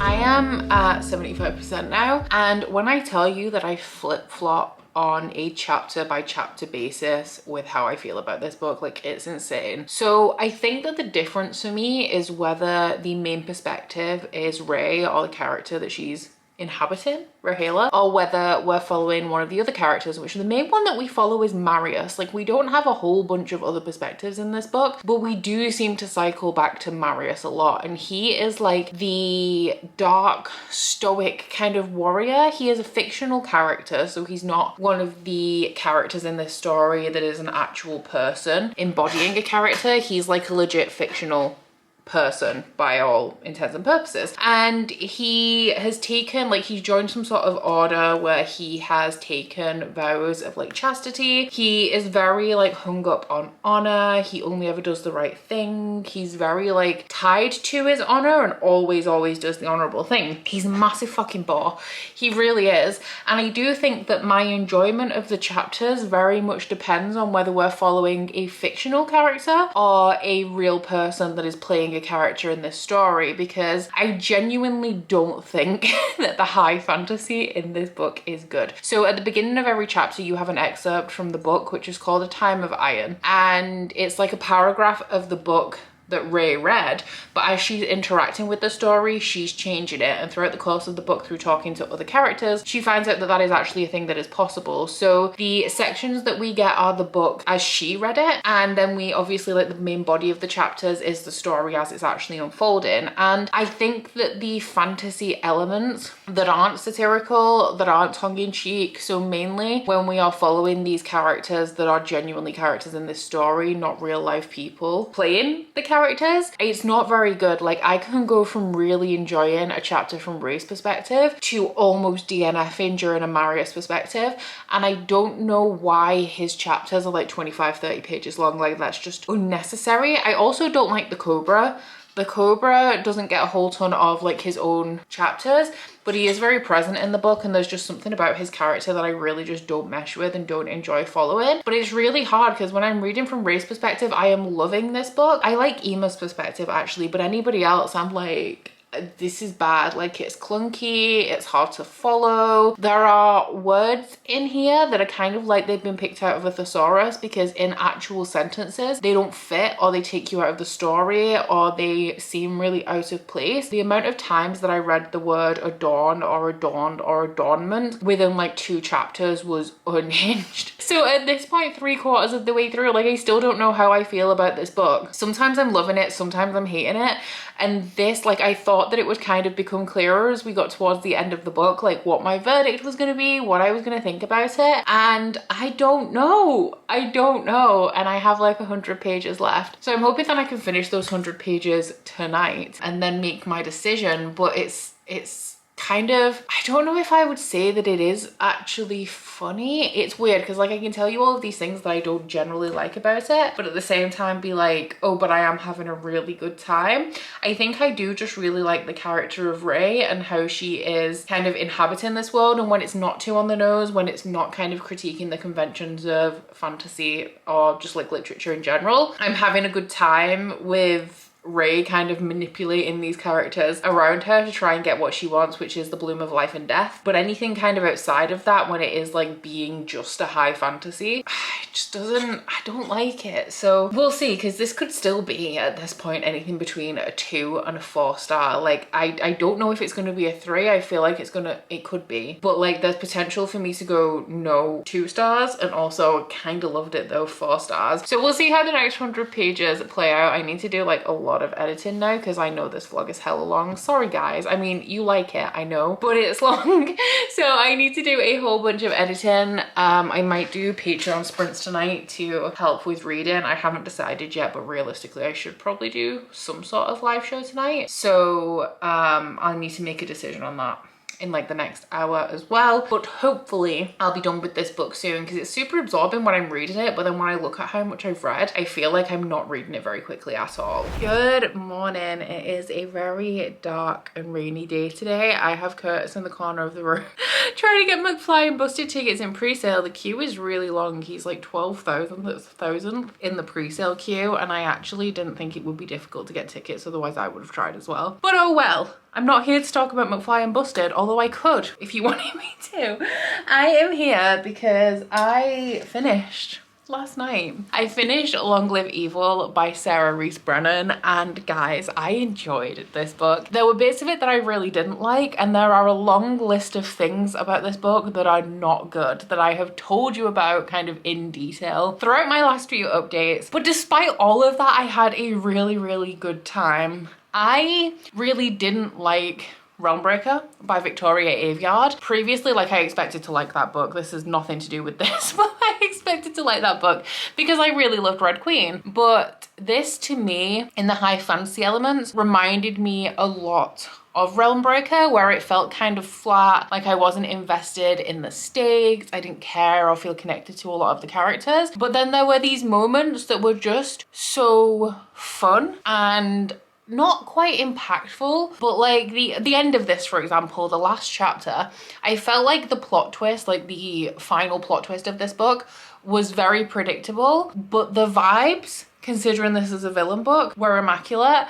And even though it wasn't the best executed thing, even though this book is not the best executed thing, there were parts of it that were just very, very enjoyable, and also like kind of vibey, where we're going with the villains and also the tongue-in-cheek nature of it. The humor that's in here, the kind of way that the villains keep trying to do things but they're failing, and some of them are just characters in this story, so they are more like genuine villains, whereas some of them are kind of like a little bit more misunderstood. And we also have like the play on how some of the people who appear like heroes are actually the villains of the story. So yeah, I would say that it's enjoyable, but I actually wouldn't say that it was a good book. Like, I still stand by that I can't, like, when I've been talking about this, most of the things that I've said are negative, because there are so many things about this book that I genuinely think are not great, but I think somehow it just really worked for me. and I enjoyed a lot of it. I feel like this, like I still think that this is one that could have been super hit or miss for me. I feel like it's one that is going to be very hit or miss for a lot of people. But actually I looked at the Goodreads reviews pretty early on into starting this, because I remember like when we picked it, I was shocked that the average rating was as high as it was. And a lot of the reviews are like, this book was terrible, but I loved it. So at least I'm not alone in my thoughts. When it comes to Shelve It or Scrap It, I mean, I gave this 3 stars. A 3-star for me is not normally a book that I would care to keep. It is a high 3-star. It is the highest 3-star that we've had in this video, because a 3-star rating to me is, it can be a book that I'm ambivalent about, or a book that I enjoyed marginally, but maybe it was too fast-paced to resonate with me, or I don't think it's really going to stick in my mind. So for a higher 3-star, it's like a book that I liked that also had a lot of elements that I didn't like, or a lot of flaws. And I've been thinking a lot about whether I should shelve or scrap this book, because in terms of this video, like, I would really like to scrap it, but then I just really think that there is potential that I would regret unhauling this book if I did, and so I would like to keep it at least for a little while. And it may get to the point where the sequel's released and I'm like, you know what, in hindsight I now don't care enough or remember enough about this book to read the sequel, and I don't care enough to like reread it so I can read the sequel. And maybe I'll unhaul it in the future, but I had a really good time with this and I do want to keep it on my shelves. The fact that it's a stunning edition and that I can flip it. Did I just scratch the...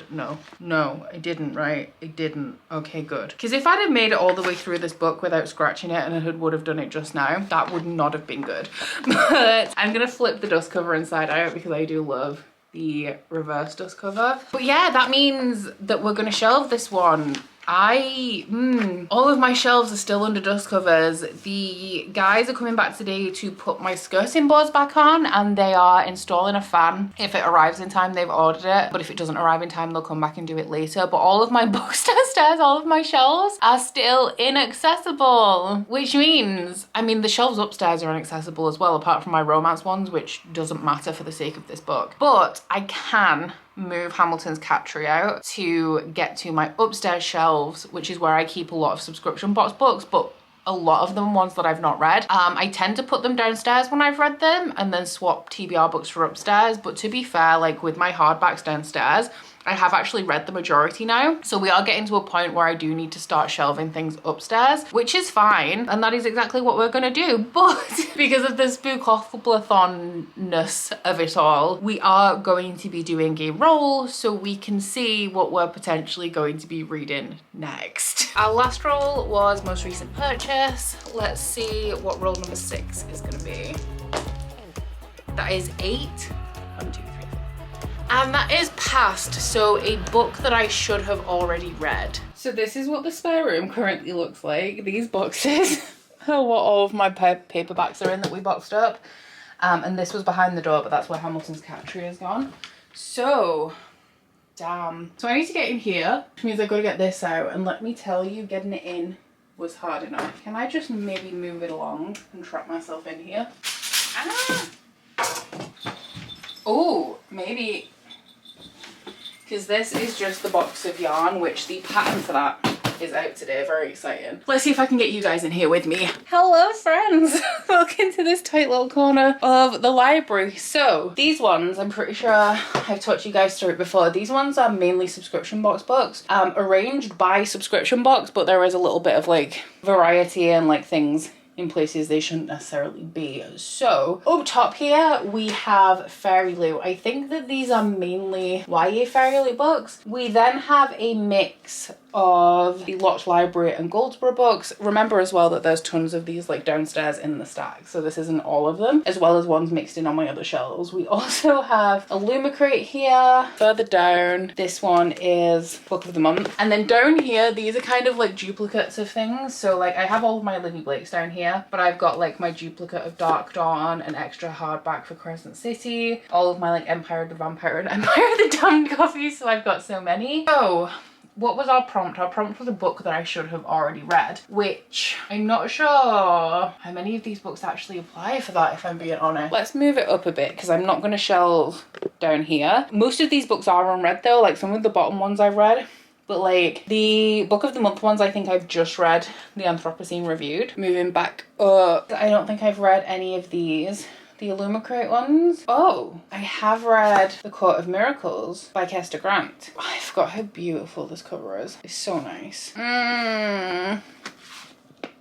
She is pretty. I don't think I have the thing in this that tells me when this was from, but it was published in 2020.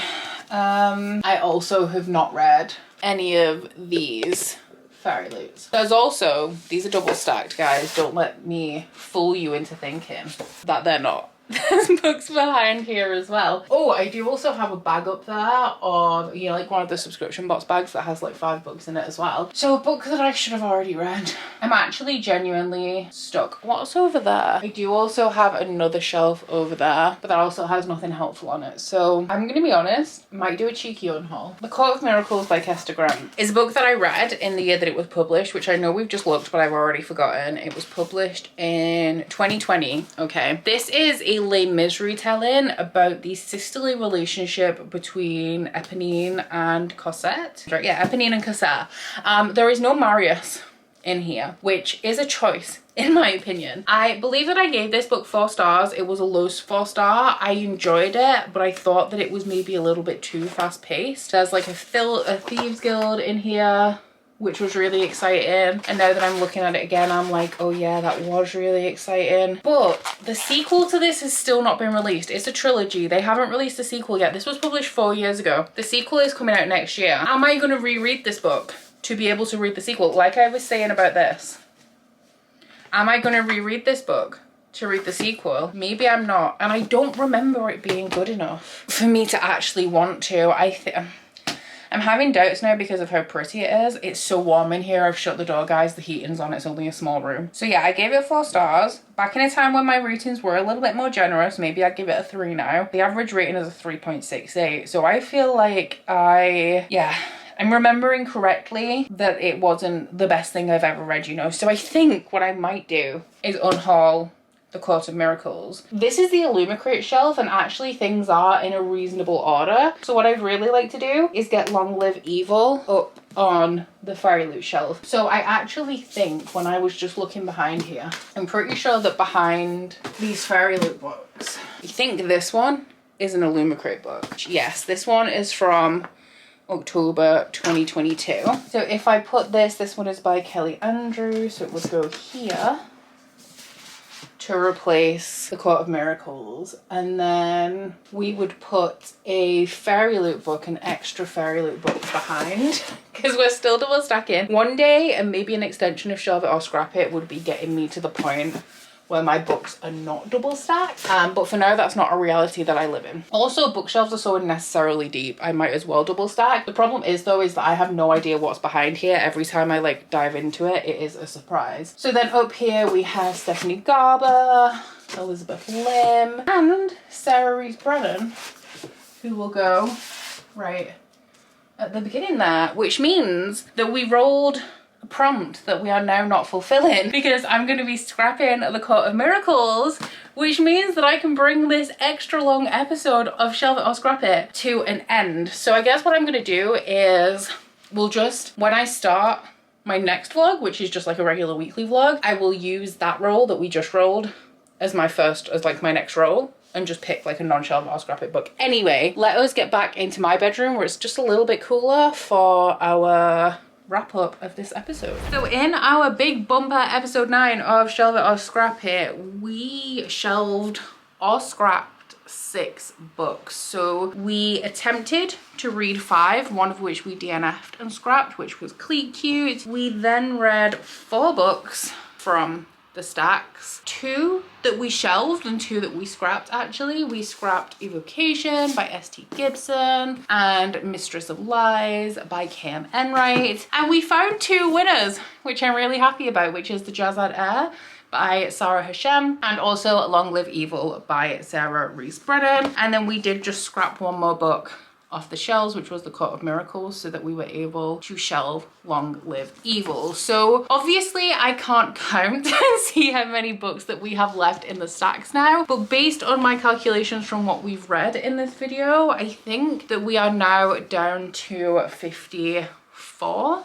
books because I think we started with 59 in this episode, so I believe there are 54 books left. Now that being said, I know that I'm going to add 5 for this month's unboxing, so really we've just balanced the stacks in this episode. So in the next episode of Shelve It or Scrap It, it is going to hit a little bit later in the month because I can't film it right at the beginning like I like to.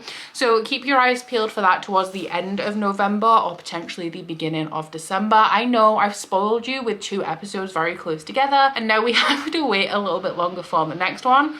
I do have an idea for the next one to kind of once again get through a little bit of a higher volume of books in the episode. So we will also see how that plays out. I'm kind of excited, but also kind of a little bit scared about that, if I'm being honest. And then the next vlog that you will see from me on my channel will be a regular weekly reading vlog for the Spookoplathon, which I am going to be reading a book for the role that you guys have just seen. So if you want a little bit of a look ahead, I guess, I think for that prompt, for the past prompts, I am going to be choosing Mother of Death and Dawn by Carissa Broadbent, which was my Patreon book club book that I should have read, so fits the prompt perfectly, in I think August and September. So I need to read it as soon as possible. So I'm actually real happy that I landed on this space. So down in the comments, please let me know, of course, if you have enjoyed this episode. If you want to let me know that you were here but you don't really feel like you have anything to say, leave me a red emoji for Long Live Evil down below. But aside from that, guys, please don't forget to like this vlog if you liked it and subscribe if you wanna, and I'll see you guys next week. Bye. Oh, you bite your friend like chocolate. You say you're a go when nobody knows, with guns hidden under our petticoats. We're never gonna quit it, no, we're never gonna quit it, no.